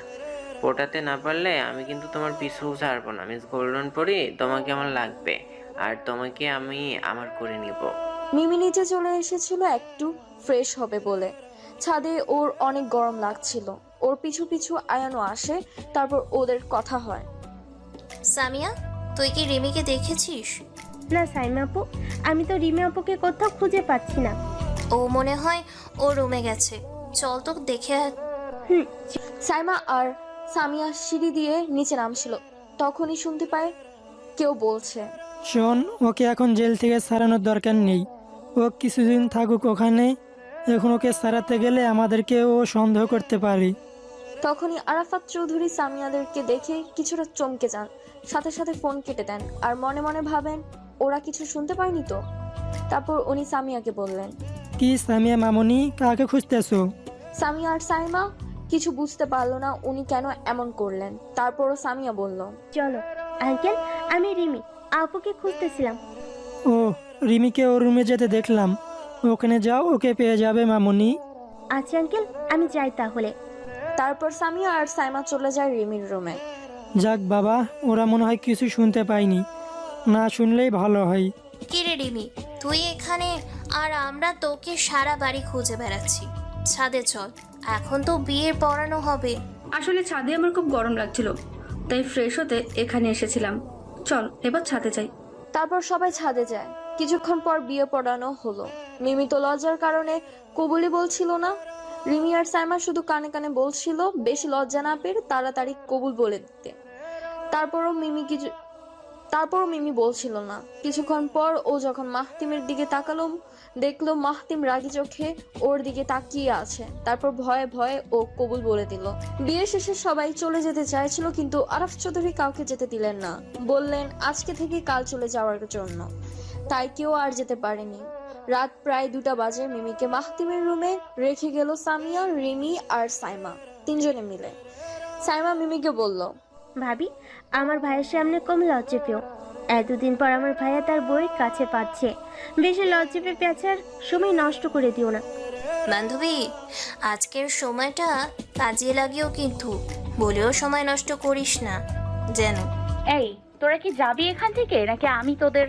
বলে উঠতে যায় ওদের মারবে বলে, তখনই রিমি মিমিকে আটকে বলল, আজ তোকে আর ওদের মারতে হবে না বোন, ওরা এক্ষুনি চলে যাবে। আমি এক্ষুনি ওদের তাড়াচ্ছি, এদের তুই শান্তিতে বস। তখনই মাহতিম রুমে প্রবেশ করে আর বলে, এখানে কি হচ্ছে? এই, তোরা কি যাবি এখান থেকে, নাকি আমি তোদের? বলে উঠতে যায় ওদের মারবে বলে, তখনই রিমি মিমিকে আটকে বলে। তখনই মাহতিম রুমে প্রবেশ করে আর বলে, এখানে কি হচ্ছে? তখনই সামিয়া বলল, কিছু না ভাইয়া, আমি এমনি ভাবির সাথে গল্প করতেছিলাম। এখন আমরা চলে যাচ্ছি, তোমরা থাকো। তখনই সামিয়া বলল, তুই কি যাবি নাকি? সাইমা দৌড়ে চলে যায়। কিছুক্ষণ পর মাহতিম মিমির পাশে এসে বলল, তোমাকে খুব সুন্দর লাগছে মিমো, এখন যাও ফ্রেশ হয়ে নাও। মিমি লজ্জার কারণে তাড়াতাড়ি ওয়াশরুমে চলে যায় আর ভাবতে থাকে, ইস, আজ আমার এত লজ্জা করছে, আমি ওনার পাশে ঘুমাবো কি করে? কিছুক্ষণ পর, কি হলো কি, আজ কি সারা রাত ওয়াশরুমে কাটিয়ে দেবে নাকি বের হবে? জি, আর একটু ওয়েট করেন, বেরোচ্ছি। আচ্ছা, তাড়াতাড়ি বের হও, আমিও ফ্রেশ হব। এই যা, আমি তো শাড়ি আনতেই ভুলে গেছি। এখন কি করব? ওনাকে কি বলবো শাড়িটা দেওয়ার জন্য? ধুর বাবা, কিভাবে যে বলি, আমার তো লজ্জা লাগতেছে। কি যে করি, ধুর, লজ্জা সাইডে রাখি, আপাতত শাড়িটা ওনাকে দিতে বলি। শুনছেন মাহতিম, শুনছেন মাহতিম ভাইয়া, আমি না শাড়ি নিতে ভুলে গেছি। ওয়ার্ড্রপে ভেতর থেকে শাড়িটা একটু দিয়ে যান না। নিজে এসে নিয়ে যাও, আমি দিতে পারবো না। প্লিজ দিয়ে যান না, আমি এসে নিতে পারবো না। তারপর মাহতিম মিমিকে একটা নীল রঙের শাড়ি দেয়। কিছুক্ষণ পর মিমি শাড়ি পরে টাওয়াল পেঁচিয়ে বের হয়। মাহতিম তো মিমিকে দেখে চোখে সরাতে পারছে না। আজ ওর ছোট বুকে যেন অন্যরকম লাগছে, একদম নীলপরির মতো। কিছুক্ষণ পর মাহতিম চোখ যায় মিমির পেটের বাম পাশে ছোট তিলটার উপর। এই ছোট তিলটা যেন মাহতিমের নজর কেড়ে নিচ্ছে মিমির ফর্সা পেটের দিকে। তখনই মাহতিম চোখ নামিয়ে নেয়, কিন্তু আবারও ওর চোখ যায় তিলটার দিকে। তিলটা যেন ওর চোখের নেশা ধরিয়ে দিচ্ছে। তারপর মাহতিম মিমির কাছে যায়, তিলটাতে আলতো চুমু খায়। মিমি কেঁপে ওঠে, যেন ওর শরীরে কম্পন শুরু হয়ে যাচ্ছে। মাহতিম আবারও আলতো করে চুমু খায়। মিমি আবারও কেঁপে ওঠে আর মাহতিমের চুল শক্ত করে মুঠো বদ্ধ করে নেয়। তখনই মাহতিমের সজ্ঞানে ফিরে। তারপর ও নিজেকে সামনে নিয়ে ওয়াশরুমে চলে যায়। এদিকে মিমি ঠায় এক জায়গায় দাঁড়িয়ে রইল আর ভাবতে লাগলো কিছুক্ষণ আগে ওর সাথে ওটা কি হয়েছিল। আমি এসব কি করতে যাচ্ছিলাম? ও এখনো ছোট, আর একটু বড় হলে না হয় সব কিছু করা যাবে। এখন ওকে টাইম দেওয়া দরকার। আগে আর একটু বড় হোক, তার আগে পর্যন্ত আমার নিজেকে সামলাতে হবে। কিছুক্ষণ পর মাহতিম ফ্রেশ হয়ে বের হলো আর দেখতে পায় মিমি এখনো আগের জায়গায় ঠায় দাঁড়িয়ে আছে। তখনই মাহতিম মিমিকে বলল, কি হলো, এখনো এখানে দাঁড়িয়ে আছো যে? তুমি কি ঘুমাবে না, নাকি সারা রাত এভাবে দাঁড়িয়ে থাকবে? মাহতিমের কথা মিমির কান অবধি পৌঁছলো না। মিমি সেই আগের ভাবনায় ডুবে রইল। তখনই মাহতিম জোরে বলে ওঠে, কি হলো, কথা কি কানে যাচ্ছে না নাকি? তখনই মিমি ভয় কেঁপে উঠে ভাবনা থেকে বের হয় আর কাপা কাপা গলায় বলে, জি কিছু বলেন? কতক্ষণ ধরে ডাকছি, সাড়া দিচ্ছিলে না কেন? আজকে কি সারা রাত এখানে দাঁড়িয়ে থাকবে নাকি ঘুমাবে? না, মানে আমি শুনতে পাইনি। হইছে, আর তোতলাতে হবে না। এবার বিছানায় যাও, যে শুয়ে পড়ো। আচ্ছা যাচ্ছি। আপনি ঘুমাবেন না? তুমি ঘুমাও, আমার একটু কাজ আছে, ওইটা শেষ করে তারপর ঘুমাবো। বলে ল্যাপটপটা নিয়ে সোফায় চলে যায় আর মিমিও বিছানায় চলে আসে। কিন্তু ওর ঘুম আসছে না। কিছুক্ষণ আগে কথা ও বারবার মনে পড়ছে আর লজ্জায় লাল হয়ে যাচ্ছে। 1 ঘন্টা পর মাহতিম ওর সব কাজ শেষ করে বিছানায় এসে দেখে মিমি এতক্ষণে ঘুমিয়ে পড়েছে। আমার পাগলি বউটা এত লজ্জা পায় কেন বুঝি না, পাগলি একটা। বলে মাহতিম মিমির পাশে যায়। মিমির কপালে আলতো চুমু খায়, তারপর মিমিকে জড়িয়ে ধরে শুয়ে পড়ে। আয়নের ঘুম আসছে না, ওর শুধু রিমির কথা মনে পড়ছে। ওর ইচ্ছে করছে রিমিকে এক নজর দেখার, কিন্তু কিভাবে যাবে রিমির রুমে? যদি এত রাত্রে ওকে কেউ দেখে নেয় তাহলে তো কেলেঙ্কারি হয়ে যাবে। তাই ও ভাবছে রিমি রুমে যাবে কিনা। দূর বাবা, ভাবতে ভাবতেই গলা শুকিয়ে যাচ্ছে। আগে একটু পানি খেয়ে নি। এ কি, জগে পানি নেই কেন? পানিও কি এখন আমার সাথে শত্রুতা করলো? যাই নিচে থেকে না হয় একটু পানি নিয়ে আসি। নিচে এসে দেখতে পায় সাইমা আর আরিয়ান দাঁড়িয়ে ঝগড়া করছে, আর রিমি আড়াল থেকে দাঁড়িয়ে ওদের ঝগড়া দেখছে আর হাসছে। তখনই রিমি হাত দিয়ে ইশারায় ওকে কাছে ডাকে। আয়ান যে রিমির পাশে দাঁড়ায়। তারপর রিমি আয়ানকে বলে, এখানে চুপ করে দাঁড়ান। কেন দাঁড়াবো? তুমি এখানে কি করছো? দেখছেন না ওদের ঝগড়া দেখতেছি, আপনিও চুপ করে ওদের ঝগড়া দেখে মজা নিন। আমিও অন্যের ঝগড়া দেখতে যাবো কেন? না দেখলে চলে যান এখান থেকে। এক কথা দু কথায় ওদের মধ্যেও ঝগড়া লেগে যায়। তখনই আয়ান খেয়াল করে আরিয়ান আর সাইমা ওর দিকে তাকিয়ে আছে। ও ওদের কি বলবে বুঝতে পারছে না। তারপর ও পাশে তাকিয়ে দেখে রিমি ওর পাশে নেই। এখন ও কি করবে বুঝতে পারছে না আর মনে মনে ভাবছে, এই আমি কোথায় ফেসে গেলাম? ওরা তো এখন আমাকে পাগল ভাববে। আমি কার সাথে ঝগড়া করতেছিলাম এটা তো ওরা দেখতেই পায়নি। সাইমা আয়ানকে কিছুক্ষণ দেখে দৌড়ে চলে যায় আর আরিয়ানও চলে যেতে নেয়। তখনই আয়ান আরিয়ানকে বলে, কি ব্রো, কি চলে ওর সাথে? মানে বোঝো না? বলছি যে ওর সাথে কি চলে, প্রেম চলে নাকি? তাহলে এত ঝগড়া কিসের? আসলে তুই যা ভাবছিস তা না, আর আমি ওর সাথে ঝগড়া করতে যাব কেন? ও তো আগে এসে ঝগড়া বাঁধাইছে। বলে আরিয়ান চলে যায়। সবকিছুই মাথার উপর দিয়ে গেল, কিছুই বুঝলাম না। ধর, এই রে মেয়ে আমাকে রেখে কোথায় গায়েব হয়ে গেল? পিছন থেকে রিমি বলে উঠলো, এই যে আমি এখানে। রিমির কথা শুনে আয়ান হঠাৎ ভয় পেয়ে যায় আর বলে, আরে দিলে তো ভয় পাইছে। আরে আপনি অল্পতেই ভয় পেয়ে গেলেন? বলে রিমি হাসতে থাকে। তো ভয় পাবো না? আচ্ছা, তখন তুমি হঠাৎ করে কোথাও উধাও হয়ে গিয়েছিলে। উদাও হব কেন? যখন দেখলাম ভাইয়া আর সাইমা আমাদের দিকে তাকাচ্ছে তখন আমি লুকিয়ে পড়েছিলাম, না হলে ওরা আমাকেও দেখে নিত। এভাবে আরো কিছুক্ষণ কথা বলে ওরা যে যার রুমে চলে যায়। রুমে এসে আয়ান ভাবতে থাকে, কি দুষ্টু মেয়ে রে বাবা, মাথায় শুধু দুষ্টু বুদ্ধি ভরে রাখে। তবে যাই হোক না কেন, আমার যে কোনো মূল্যে এই মেয়েটাকে চাই। একদিনে এতটা প্রেমে পড়ে গেছে মেয়েটার। বলেই মুচকি হাসে। সকালে সবাই খাওয়া দাওয়া করছে। কিছুক্ষণ পর সব মেহমানরা চলে যাবে। তখনই আয়ানের বাবা মিমির বাবাকে বললেন, তোর সাথে কিছু কথা ছিল আরাপ। জি ভাই সাহেব, বলেন কি বলবেন?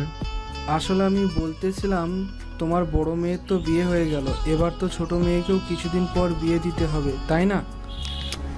জি ভাই সাহেব, দিতে তো হবেই। তো আমি বলছিলাম কি, আমাদের তো এত দিনের সম্পর্ক তোমাদের সাথে, তো আমি চাইছিলাম সেই সম্পর্ককে আরো ঘনিষ্ঠ করতে। আপনি কি বলতে চাইছেন ভাই সাহেব? যদি একটু সোজাসুজি বলতেন আর কি। তাহলে সোজাসুজি বলি, আমি আমার ছেলে আয়নের জন্য রিমি মামুনিকে বউ করে নিয়ে যেতে চাই, যদি তোমাদের কোনো আপত্তি না থাকে। কথাটা শুনে রিমি আয়ানের দিকে তাকায়। আয়ান ওর দিকে তাকিয়ে চোখ টিপ মারে। এতে রিমি বুঝে যায় আয়ানই ওর বিয়ের কথা বলেছে ওর বাবাকে, আর তাই জন্যই উনি রিমির বাবার সাথে কথা বলছেন। রিমির তো খুব রাগ হচ্ছে, এ ছেলে কেন ওকে বিয়ে করার জন্য পাগল হয়েছে। এ তো খুব ভালো প্রস্তাব, কি বলিস আরাফ? পাশ থেকে রেহানা চৌধুরী বললেন, আয়ানকে আমার অনেক আগে থেকেই পছন্দ, আরও ছেলে হিসাবে অনেক ভালো, আমাদের রিমির সাথে অনেক মানাবে। হ্যাঁ, তা তুমি ঠিক বলছো রেহানা। সবার যখন আয়নকে অনেক পছন্দ আর ছেলে হিসাবে অনেক ভালো, তাহলে আমাদের কোনো আপত্তি নেই। তারপর আমরা রিমি আর আয়নের মতামত জানতে চাই, দেখি ওরা কি বলে।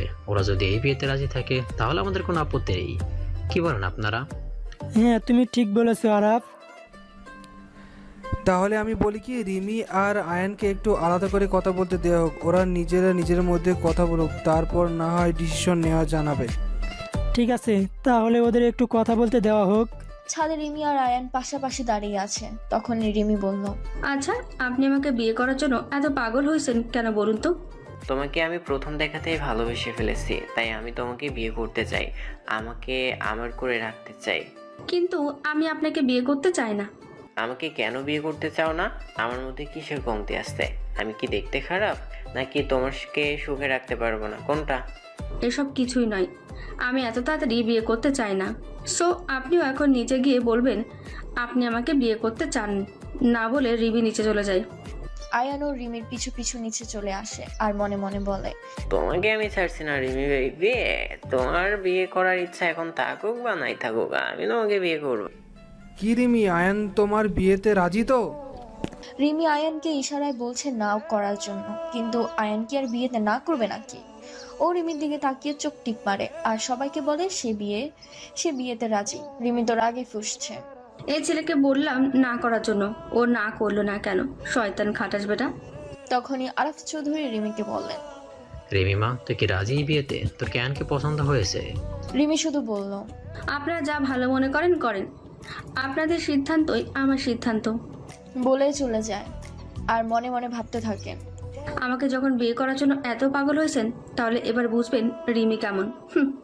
তাহলে রিমি মামুনি আর আয়ন যখন বিয়েতে রাজি, তাহলে বরং বিয়ের দিন তারিখ ঠিক করে নেই। আপনারা সবাই কি বলেন? সবকিছু ঠিক আছে, কিন্তু আমার মেয়ের পড়ালেখা আমি চাচ্ছিলাম ওর এইচএসসি পরীক্ষা শেষ হলেই বিয়ে। রিমির বাবাকে আর কিছু বলতে না দিয়ে আয়ানের বাবা বললেন, তুমি কিছু চিন্তা করো না আরাফ, রিমি মামুনি না হয় আমাদের বাড়ি থেকে এসএসসি পরীক্ষা দেবে। ঠিক আছে, তাহলে আমার আর কোনো সমস্যা নেই। তাহলে দিন তারিখ ঠিক করে রেখে দেই, 1 মাস পর, সামনে মাসের 1 তারিখ না হয় বিয়ে। ঠিক আছে, আমাদের কোনো আপত্তি নেই। বিয়ে 1 মাস পরেই হবে, কিন্তু 1 সপ্তাহ পর আমি এঙ্গেজমেন্ট করে রাখতে চাই বাবা। কথাটা বলল আয়ান। সবাই আয়ানের কথা শুনে অবাক হলো। তারপর সব ঠিক করলেন 1 সপ্তাহ পর এঙ্গেজমেন্ট হবে, এর 1 সপ্তাহ পর বিয়ে। তারপর মেহমানরা যে যার বাসায় চলে যায়, মাহতিম চলে যায় অফিসে। রিমি আর মিমি আজ কলেজে যাবে না। রিমির কলেজে যেতে ইচ্ছে করছে না আজ। রাতে মাহতিম অফিস থেকে এসে দেখলো মিমি রুমে বসে আছে, কিন্তু মাহতিমের সাথে কোনো কথাই বলছে না, ওর দিকে তাকাচ্ছেও না। ও বুঝতে পেরেছে ওর বউর উপর রেগে আছে। মিমি, যাও তো, আমার জন্য 1 কাপ কফি করে নিয়ে আসো। আমি পারবো না, নিজেরটা নিজে করে খেয়ে নিন। কেন পারবে না শুনি? আর আমার বউ থাকতে আমি নিজে করে খাবো কেন? এখন বউ বউ করছেন কেন? সারাদিন তো বউয়ের একবারও খোঁজ খবর নেওয়ার প্রয়োজন মনে করেননি, আর এখন আসছেন বউ বলে দরদ দেখাতে। ও, এই জন্য বুঝি আমার বউটা আমার উপর রেগে আছে? আমার বউটা কি বোঝে না যে ওর স্বামী সারাদিন বিজি ছিল, তাই খোঁজ খবর নিতে পারেনি? মাহতিম দেখলো এই কথা বলাতেও মিমির কোনো হেলদোল নেই, তাই ও মিমির কাছে গেল। মিমি শুধু তাকিয়ে আছে মাহতিমের দিকে, আর ও দেখতে চায় মাহতিম এখন কি করে। তখনই মাহতিম মিমির ঠোঁট চেপে ধরে। মিমি শুধু তাকিয়ে আছে মাহতিমের দিকে, আর ও দেখতে চায় মাহতিম এখন কি করে। তখনই মাহতিম মিমির ঠোঁট চেপে ধরে। মিমি মাহতিমকে ছাড়ানোর চেষ্টা করেই যাচ্ছে, কিন্তু ছাড়াতে পারছে না। 5 মিনিট পর মাহতিম মিমিকে ছেড়ে দেয়। তখন মিমি জোরে জোরে নিঃশ্বাস নেয়, এতক্ষণ যেন ওর দম বন্ধ হয়ে আসছিল। আরও কিছুক্ষণ ওইভাবে থাকলে যেন মরেই যেত। মাহতি মিমির দিকে তাকিয়ে বলল। আর লাগবে নাকি ওষুধ, নাকি এতেই হবে? তখনই মিমি বলল, না আর লাগবে না, এভাবে কেউ করে নাকি? এখন যদি দম বন্ধ হয়ে মরে যেতাম। এইটুকুতেই যদি আমার বউটার দম বন্ধ হয়ে আসে তাহলে এত বড় স্বামীকে সামলাবে কি করে শুনি? কেন সামলাতে পারবো না নাকি? অবশ্যই পারবো। কেমন পারবে তা তো বুঝতেই পারছি। আচ্ছা যাও, এবার আমার জন্য একটু কফি নিয়ে আসো, আমার খুব মাথা ধরেছে। আর তুমি আস্তে আস্তে আমিও ফ্রেশ হয়ে নিই। মাহতিম ফ্রেশ হয়ে শুধু একটা ট্রাউজার পরে খালি গায়ে বের হয়েছে ওয়াশরুম থেকে। এসে দেখে মিমি কফি হাতে দাঁড়িয়ে মাহতিমের দিকে তাকিয়ে আছে। কি হলো, এমন ড্যাব ড্যাব করে তাকিয়ে আছো কেন? মাহতিম কথাটা বলতেই মিমি লজ্জা পেয়ে চোখ নিচে নামিয়ে নেয়। আপনার কি লজ্জা করে না নাকি? এভাবে খালি গায়ে বের হয়েছেন কেন একটা মেয়ের সামনে? বউয়ের সামনে আবার লজ্জা কিসের? কফিটা দাও। বলে মিমির হাত থেকে কফি নিয়ে খেতে থাকে। মিমি আর কিছুই বললো না লজ্জার কারণে, শুধু মনে মনে বলল, এই ব্যাটার কেউ লজ্জাও নাই নাকি রে বাবা? কেমন খালি গায়ে আমার সামনে আসে, ইস দেখে আমারই লজ্জা লাগতেছে। তারপর দৌড়ে নিচে চলে যায়। রিমি সোফায় মন খারাপ করে বসে আছে। মিমি পেছন থেকে রিমির পিঠে চাটি মেরে বলল, কি রে, কি হয়েছে তোর? মন খারাপ কেন? কই না তো, মন খারাপ হবে কেন? কিন্তু তোকে দেখে তো মনে হচ্ছে তোর মন খারাপ। না হলে তো তোকে কখনো এভাবে শান্ত হয়ে বসে থাকতে দেখিনি। সত্যি করে বলতো তোর কি হয়েছে? বলবো। তুই এবার কাউকে বলবি না তো? না, কাউকে বলবো না, তুই বল কি হয়েছে। আসলে আমি এই বিয়েতে রাজি না। আমি এখন বিয়ে বা এঙ্গেজমেন্ট কিছুই করতে চাই না। তুই কি কাউকে ভালোবাসিস? তখনই রিমির আয়নের কথা মনে হয়, ওর কথা ভাবতে থাকে। কি রে, কি হলো বল, তুই কি কাউকে ভালোবাসিস? না না না, মিমি আমাকে কাউকে ভালোবাসি কি না বলতে আমার হঠাৎ আয়ানের কথা মনে পড়লো কেন? তাহলে আমিও কি ওনাকে পছন্দ? দূর বাবা, কি সব ভাবছি আমি।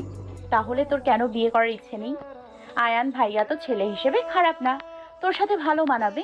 আমার যতদূর মনে হয় উনি একজন ভালো মনের মানুষ।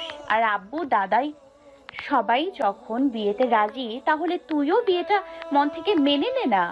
আর তোর যদি আয়ান ভাইয়াকে পছন্দ না হয় তাহলে তুই কিছুদিন ওনার সাথে মিশে দেখ, ওনাকে তোর পছন্দ হয়ে যেতেও পারে। আর যদি না হয় তাহলে সবাইকে বলে না হয় বিয়েটা ভেঙে দিবি। ঠিক আছে, তাহলে আমি ওনাকে বলি কাল তোর সাথে দেখা করার জন্য, কি বলিস? আচ্ছা ঠিক আছে, কিন্তু রিমিকে আর কিছু বলতে না দিয়ে মিমি বলল, কোনো কিন্তু না, কাল তুই ওনার সাথে দেখা করছিস, এটাই ফাইনাল, ঠিক আছে? এখন খেতে আয়, সবাই খাবার টেবিলে চলে গেছে। খাবার শেষে মিমি রুমে যেয়ে আয়ানকে কল দিয়ে জানিয়ে দেয় রিমি কাল ওনার সাথে দেখা করতে চায়। আয়ান অনেক খুশি হয়ে যায় রিমি ওর সাথে দেখা করতে চাই শুনে, আর জানিয়ে দেয় ওরা কোথায় দেখা করবে। সকালে রিমি আর মিমি একসাথে বের হয়, সাথে বডিগার্ডরাও আছে। তারপর রিমি নেমে যায় একটা রেস্টুরেন্টের সামনে। তখনই দেখতে পায় আয়ান এসে দাঁড়িয়ে আছে। আয়ান মিমিকেও বললো ওদের সাথে রেস্টুরেন্টে আসার জন্য, কিন্তু মিমি গেল না। ওদের মাঝে কাবাব মে হাড্ডি হতে চায় না, তাই ও আয়ানকে কিছু একটা বুঝিয়ে কলেজে চলে আসে বডিগার্ডদের সাথে। আয়ান আর রিমি রেস্টুরেন্টে গিয়ে বসে। কি খাবে বলো, অর্ডার দিই। আমি কিছু খাবো না, বাড়ি থেকে খেয়ে এসেছি, আপনি খান। আর মিথ্যা বলতে হবে না, বাড়ি থেকে খেয়ে এসেছো কিনা সেটা দেখেই বোঝা যাচ্ছে। মানে আমি কি মিথ্যা বললাম? কি মিথ্যা বলনি সেটা বলো। তুমি যে কিছু খেয়ে আসোনি সেটা আমি ভালো করেই জানি। এখন কি খাবি বলো। বললাম তো খাবো না। আচ্ছা, উনি কিভাবে জানলেন আমি খেয়ে আসিনি? মিমি কি বলেছে? না, মিমি তো বলেনি, তাহলে উনি কিভাবে জানলেন? কি জানি বাবা। আমি বলেছি খাবে, তাহলে খেতে হবে, বুঝছো? তারপর আয়ান কিছু খাবার অর্ডার দিল। রিমি আর কিছু বললো না, শুধু অন্যদিকে তাকিয়ে থাকলো। আরে রিমি, একটা কথা বলি। বলেন। আচ্ছা, আমাকে তোমার কাছে কেমন লাগে? কেমন লাগবে আবার? আপনি যেমন আছেন তেমনি লাগে। এভাবে আরো কিছুক্ষণ ওরা কথা বলে। তখনই ওয়েটার খাবার নিয়ে আসে। রিমি দেখতে পায় সবগুলো খাবারই ওরই পছন্দের খাবার। তখনই রিমি আয়ানকে বলল, আপনি কি করে জানলেন এগুলো আমার পছন্দের খাবার? পছন্দের মানুষের সম্পর্কে সবকিছু জেনে রাখা হয়, বুঝলে? আর আমি তোমার পছন্দ অপছন্দ সম্পর্কে জানি, মিমি আমাকে সব বলেছে। রিমি মনে মনে ভাবলো, উনি আমার সব কিছু সম্পর্কে কেমন জেনে নিলেন আর মনেও রেখেছেন। কি কি হলো, কি এত ভাবছো? এবার খেয়ে নাও, একটু পর তোমাকে নিয়ে একটা সুন্দর জায়গায় যাব। তাড়াতাড়ি খাবার শেষ করো। রিমি আর কিছুই না বলে খাবার খেতে নিল। তাড়াহুড়ো করতে যে ওর গলায় খাবার আটকে যায় আর ও বিষম খায়। তখনই আয়ান ব্যস্ত হয়ে পরে ওকে নিল, তোমরা এই নাও পানি খাও। বলে পানি খাইয়ে দিতে লাগে। রিমি ওর প্রতি আয়ানের কেয়ার দেখে অবাক হয় আর নিজের অজান্তেই বলে ওঠে, ফিউচারে কি আপনি আমার এমন কেয়ার করবেন? আমি সারা জীবন তোমার থেকেও বেশি কেয়ার করব, তোমাকে অনেক অনেক ভালোবাসবো। রিমি আয়ানের কথা শুনে লজ্জা পেয়ে যায় আর মনে মনে বললেন, আমি এটা কি বলে ফেললাম মুখ ফসকে? খাওয়া দাওয়া শেষে আয়ান রিমিকে একটা নদীর ধারে নিয়ে যায়। জায়গাটা কেমন? অনেক সুন্দর। তাহলে চলো নিচেই নামি। নদীর পানি কম থাকে পাশে বালুর মধ্যে আয়ান আর রিমি হাঁটতে যায় আর অনেক গল্প করে। রিমি শুধু আয়ানের গল্প শুনে আর ওর সাথে হ্যাঁ না তাল মিলাচ্ছে, কিন্তু ও কিছুই বলছে না। এভাবে আরো কিছুক্ষণ হাঁটতে হাঁটতে বিকাল হয়ে যায়। তারপর আয়ান ওকে বাড়ির সামনে ড্রপ করে নিজেও বাড়ি চলে যায়। কেটে যায় 1 সপ্তাহ। অবশেষে আজ রিমির এঙ্গেজমেন্ট। এই 1 সপ্তাহ রিমি আয়ানের সাথে অনেক সময় কাটায়, আয়ানের সাথে মিশেছে আর তার কাছেও আয়ানকে ভালো লাগতে শুরু করেছে কিছুটা হলেও। তারপরেও ওর বিয়ে করার ইচ্ছে এখনো হয়নি। শুধু পরিবারের সবার কথা, বিশেষ করে ওর আব্বু আর দাদার জন্য এঙ্গেজমেন্ট করতে রাজি হয়েছে। সন্ধ্যায় রিমির এঙ্গেজমেন্ট হবে। বড় করে এঙ্গেজমেন্ট পার্টির আয়োজন করা হলো। সকাল থেকে বাসে মেহমান আসা শুরু করেছে। আমাদের আত্মীয় স্বজন থেকে শুরু করে আব্বুর বিজনেসম্যান পার্টনার এবং অফিসার সবাই। পুরো বাড়িতে মেহমানরা গিজ গিজ করছে। দুপুর থেকে সবাই রেডি হওয়া শুরু করেছে। সাইমাও এসেছে সকালে। মিমি, সামিয়া, সাইমা 3 জন গাউন পরেছে। মিমি শুধু একটু লিপস্টিক আর একটু কাজল দিয়েছে, এতে ওর সাজ কমপ্লিট। সাইমা আর সামিয়া বসে আছে কখন পার্লারের লোক আসবে আর ওরা সাজবে। বিকালে পার্লারের লোক এসেছে রিমিকে সাজানোর জন্য। রিমি সিম্পলের মধ্যে একটা পিঙ্ক কালারের লেহেঙ্গা পরেছে। লেহেঙ্গার সাথে ম্যাচ করে হালকা জুয়েলারি আর হালকা মেকআপ করেছে, এতে যেন রিমিকে অনেক সুন্দর লাগছে, দেখে চোখ জুড়িয়ে যাওয়ার মতো। কিছুক্ষণ পর মিমি, সামিয়া, সাইমা আসলো রিমির রুমে। রিমিকে দেখে মিমি বলল, আমার বোনটাকে তো আজ অনেক সুন্দর লাগছে, দেখে তো চোখ সরানো যাচ্ছে না, মাশাআল্লাহ। এই জন্যই তো বলি আয়ান ভাইয়া তোকে বিয়ে করার জন্য এত পাগল হইছে কেন, এটাই বুঝি তার কারণ। তখনই রিমি বলল, কি যা তা বলিস না তুই। আমি আবার কি যা তা বললাম, যা সত্যি তাই তো বললাম। আজ মনে হয় আয়ন ভাই রিমি আপুর থেকে চোখই সরাতে পারবে না। হ্যাঁ সামিয়া, তুমি ঠিক বলেছ। আজ মনে হয় আয়ন ভাইয়া রিমিকে দেখে একদম পাগল হয়ে যাবে। এই তোরা কি মজা করা বন্ধ করবি নাকি আমি রুম থেকে চলে যাব? হইছে আমার বোন, তোকে আর লজ্জা পাইতে হবে না, আমরা আর মজা করব না। সাইমা আর সামিয়াও সাজগোজ শেষ করে নিল। এই তোরা রিমিকে নিয়ে স্টেজে যা, আমি যে একটু দেখে আসি উনি রেডি হলেন কিনা। বাবা, আমাদের মিমি তো দেখছি এখন একেবারে জামাই পাগল হয়ে গেছে। তুই এখানে জামাই পাগলের আবার কি দেখলি বলতো? জামাই পাগলই তো, বিয়ে হতে না হতেই জামাইয়ের কেমন খেয়াল রাখা হচ্ছে। তোর জামাইয়ের খবর রাখবো না তো কার খবর রাখবো? উনি তো আমারই জামাই। আর লজ্জা পেতে হবে না মিসেস মিমি, আপনি এবার যান দোলা ভাইয়ের কাছে, উনি মনে হয় আপনার অপেক্ষায় আছেন। একে আপনি এখন রেডি হন নিচে, এঙ্গেজমেন্ট পার্টি তো শুরু হয়ে যাবে কিছুক্ষণের মধ্যেই। এই তো কিছুক্ষণের মধ্যেই রেডি হয়ে যাব। একটু কাজ ছিল তাই ভাবলাম কাজটা শেষ করে নেই। আজকের দিনেও কি আপনার কাজ করতে হবে? কাজ করার জন্য তো অনেক সময় পড়ে আছে, তখন করে নিলে তো হতো। আচ্ছা যাই হোক, এবার রেডি হয়ে আসেন, আমরা দুজন একসাথে যাব। পরে দুজন একসাথে যায়। সাইমা আর সামিয়া রিমিকে স্টেজে নিয়ে যাচ্ছে। তখনই আরিয়ান আসলো ওদের সামনে। আরিয়ান সাইমার দিকে এক পলক তাকিয়ে রিমির দিকে তাকালো আর বলল, আমার বোনটাকে অনেক কিউট লাগছে, মাশাআল্লাহ। আরিয়ানের কথা শুনে রিমি কিছুটা লজ্জা পেল আর হেসে আরিয়ানকে বলল, থ্যাংক ইউ ভাইয়া। আরিয়ান সামিয়াকে বলল, তোকে অনেক কিউট লাগছে। সামিয়া বলল, থ্যাঙ্কস ভাইয়া।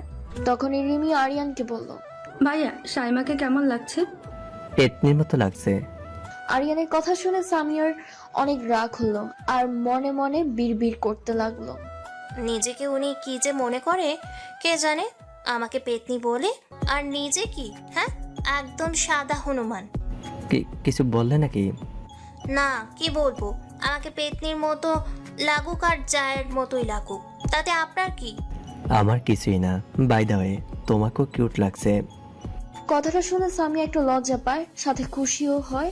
ওর পছন্দের মানুষ ওকে কিউট বলেছে শুনে। রিমিকে নিয়ে বসানো হলো আয়ানের পাশে। সবাই অনেক প্রশংসা করলো রিমি আর আয়ানের জুটির। সবার কাছে দুজনকে ভালো লেগেছে আর সবাই তাদের নিয়ে কথা বলাবলি করছে। তোমাকে অনেক সুন্দর লাগছে রিমি, তোমাকে দেখে মনে হচ্ছে যেন একটা কিউট পরি বসে আছে আমার সামনে। রিমির লজ্জা মাখা মুখ বলল, তাই নাকি? আর রিমির লজ্জা পাওয়া দেখে মুখ টিপে হাসছে। কিছুক্ষণ পর রিমি আর আরিয়ানের আন্টি বদল সম্পূর্ণ হলো। ওদের দুজনে একসাথে পিক তোলা হলো। মেহমানদের খাবারের ব্যবস্থা করা হয়েছে এক পাশে। পরের দিন বিকালে মিমি বসে বসে তার আর আয়ানের পিক মনোযোগ দিয়ে দেখছে আর লজ্জা পাচ্ছে। আগে আয়ানকে এতটা মনোযোগ দিয়ে দেখেনি। ও আয়ানের পিক দেখে ক্রাশ খেয়ে যাচ্ছে। সামিয়া লুকিয়ে লুকিয়ে দেখছিল রিমিকে আর হাসছিল রিমির লজ্জা পাওয়া দেখে। আর সামিয়াকে দেখলো আড়াল থেকে দাঁড়িয়ে রিমির রুমে উকি দিয়ে কি যেন দেখছে। তখন ও সামিয়ার পিছনে গিয়ে সামিয়ার পিঠে হাত রাখলো। এতে সামিয়া ভয় পেয়ে যায় আর পিছনে তাকিয়ে আর বলে, ভাবি তুমিও না, ভয় পাইয়ে দাও। ভয় পাওয়ার কি আছে? আর এখানে দাঁড়িয়ে কি করছিলি তুই? তো ভয় পাবো না? আমি ভাবলাম কে না কে এসেছে। এখানে দাঁড়িয়ে রিমি আপুর কাণ্ড দেখে হাসছিলাম। দেখো না রিমি আপু কেমন লজ্জা পাচ্ছে আর হাসছে আয়ন ভাইয়ের পিক দেখে। তুই জানলি কি করে ও আয়ান ভাইয়ার পিক দেখে হাসছে? আরে আমি জানবো না তো কে জানবে? আমার ফোন থেকে তো রিমি আপু ওর আর আয়ন ভাইয়ের কালকে পিক নিল। ও আচ্ছা, ওকে ভালো করে দেখতে দে। পিক ওরই তো বর, তাই না? ও দেখবে না তো কে দেখবে? এখন চল আমার সাথে নিচে, দেখে আসি দাদিমা দাদাই কি করছে। চলো। তারপর ওরা নিচে চলে গেল।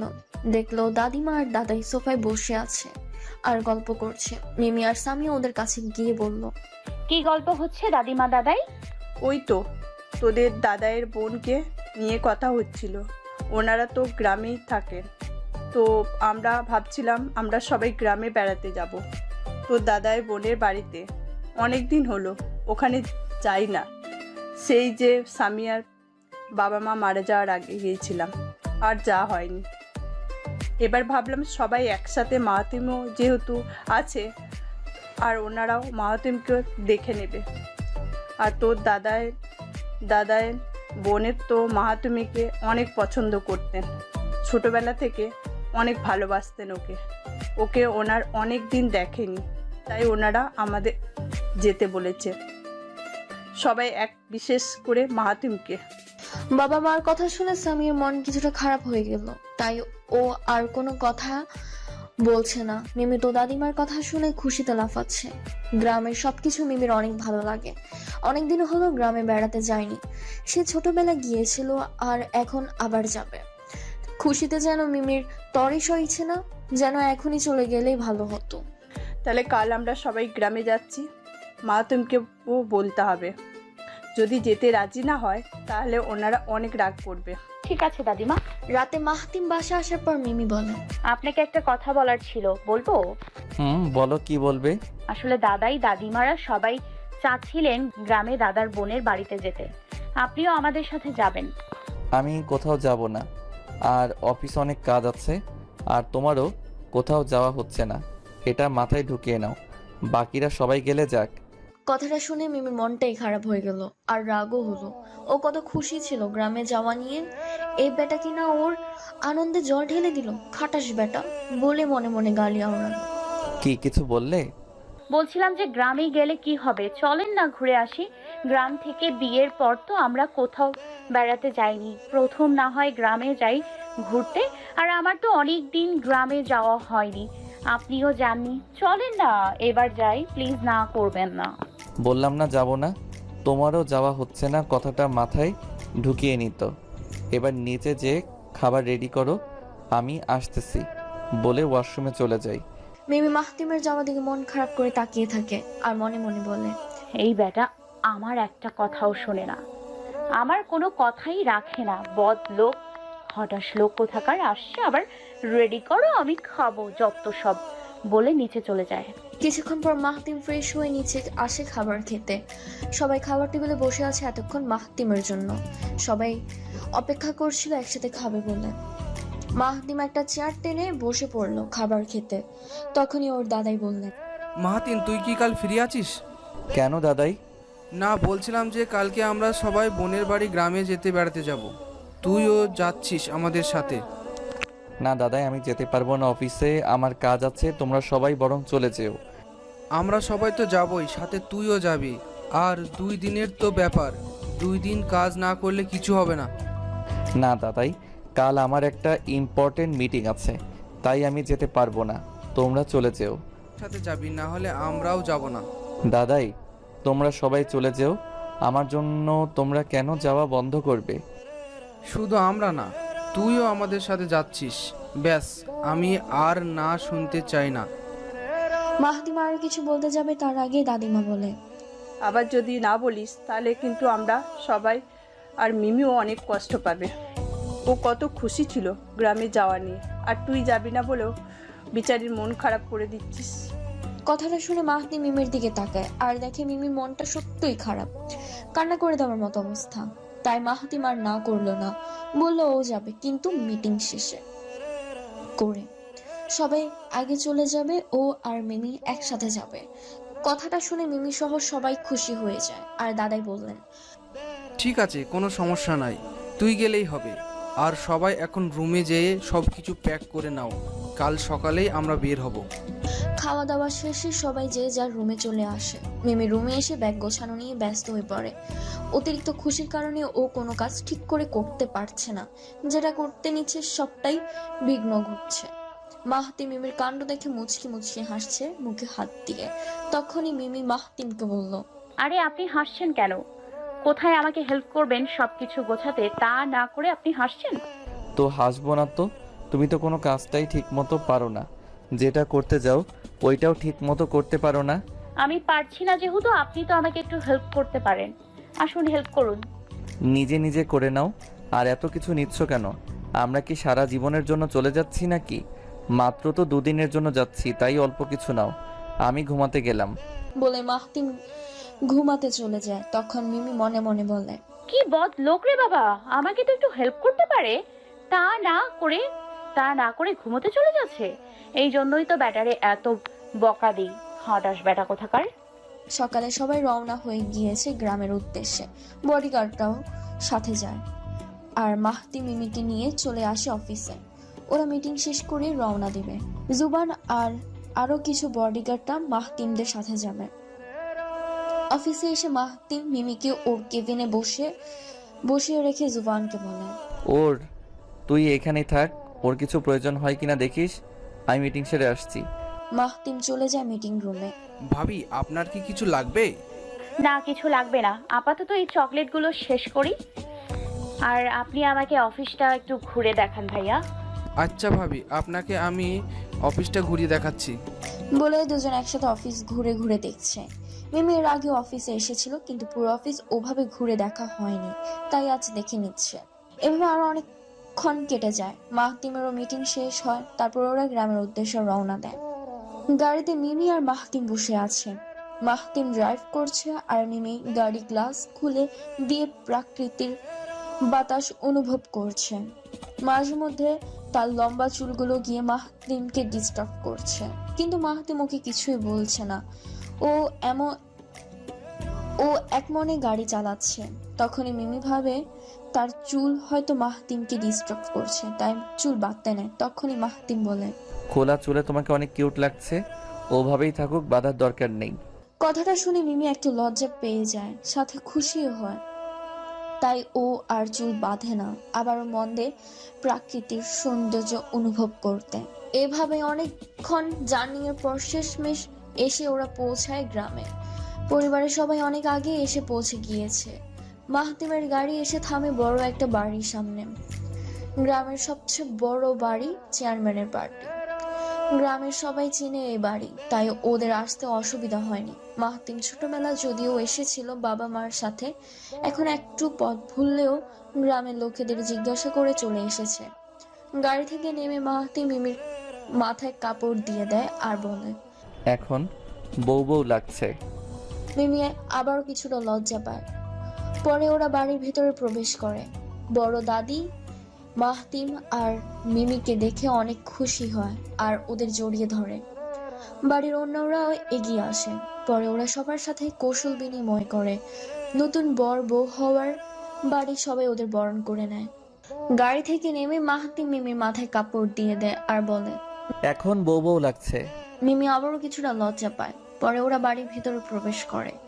বড় দাদি মাহতিম আর মিমিকে দেখে অনেক খুশি হয় আর তাদের জড়িয়ে ধরে।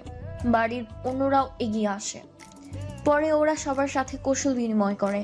নতুন বর বউ হবার বাড়ির সবাই ওদের বরণ করে নেয়। মিমিদের জন্য অনেক রকমের খাবার আয়োজন করা হয়। গ্রামের পুকুরের তাজা মাছ অনেক মজার হয়। বড় দাদির ছেলে আহসান চাচা পুকুর থেকে মাছ ধরেছে আর সেই মাছ রান্না করেছে চাচি। আরো অনেক ধরনের খাবার আয়োজন করা হয়েছে। সবাই একসাথে মজা করে খাওয়া দাওয়া শেষ করে নেয়। এভাবে সন্ধ্যা হয়ে যায়। সন্ধ্যায় সবাই একসাথে চা খাচ্ছে আর আড্ডা দিতে বসেছে। বড় দাদি মাহতিমের ছোটবেলার গল্প জুড়ে দেয়। মাহতিম ছোটবেলায় কেমন ছিল, কি করতে ভালোবাসতো, ইত্যাদি ইত্যাদি। মিমি দাদির কথা শুনছে আর খুশি হচ্ছে মনে মনে যে উনি ওর ছোটবেলার কথাও মনে রেখেছেন। এভাবে গল্প করতে করতে রাত হয়ে যায়। রাতে সবাই একসাথে ডিনার করে। আর যখন ঘুমানোর পালা আসলো তখন সব মেয়েরা নাকি একসাথে ঘুমাবে আর ছেলেরা একসাথে।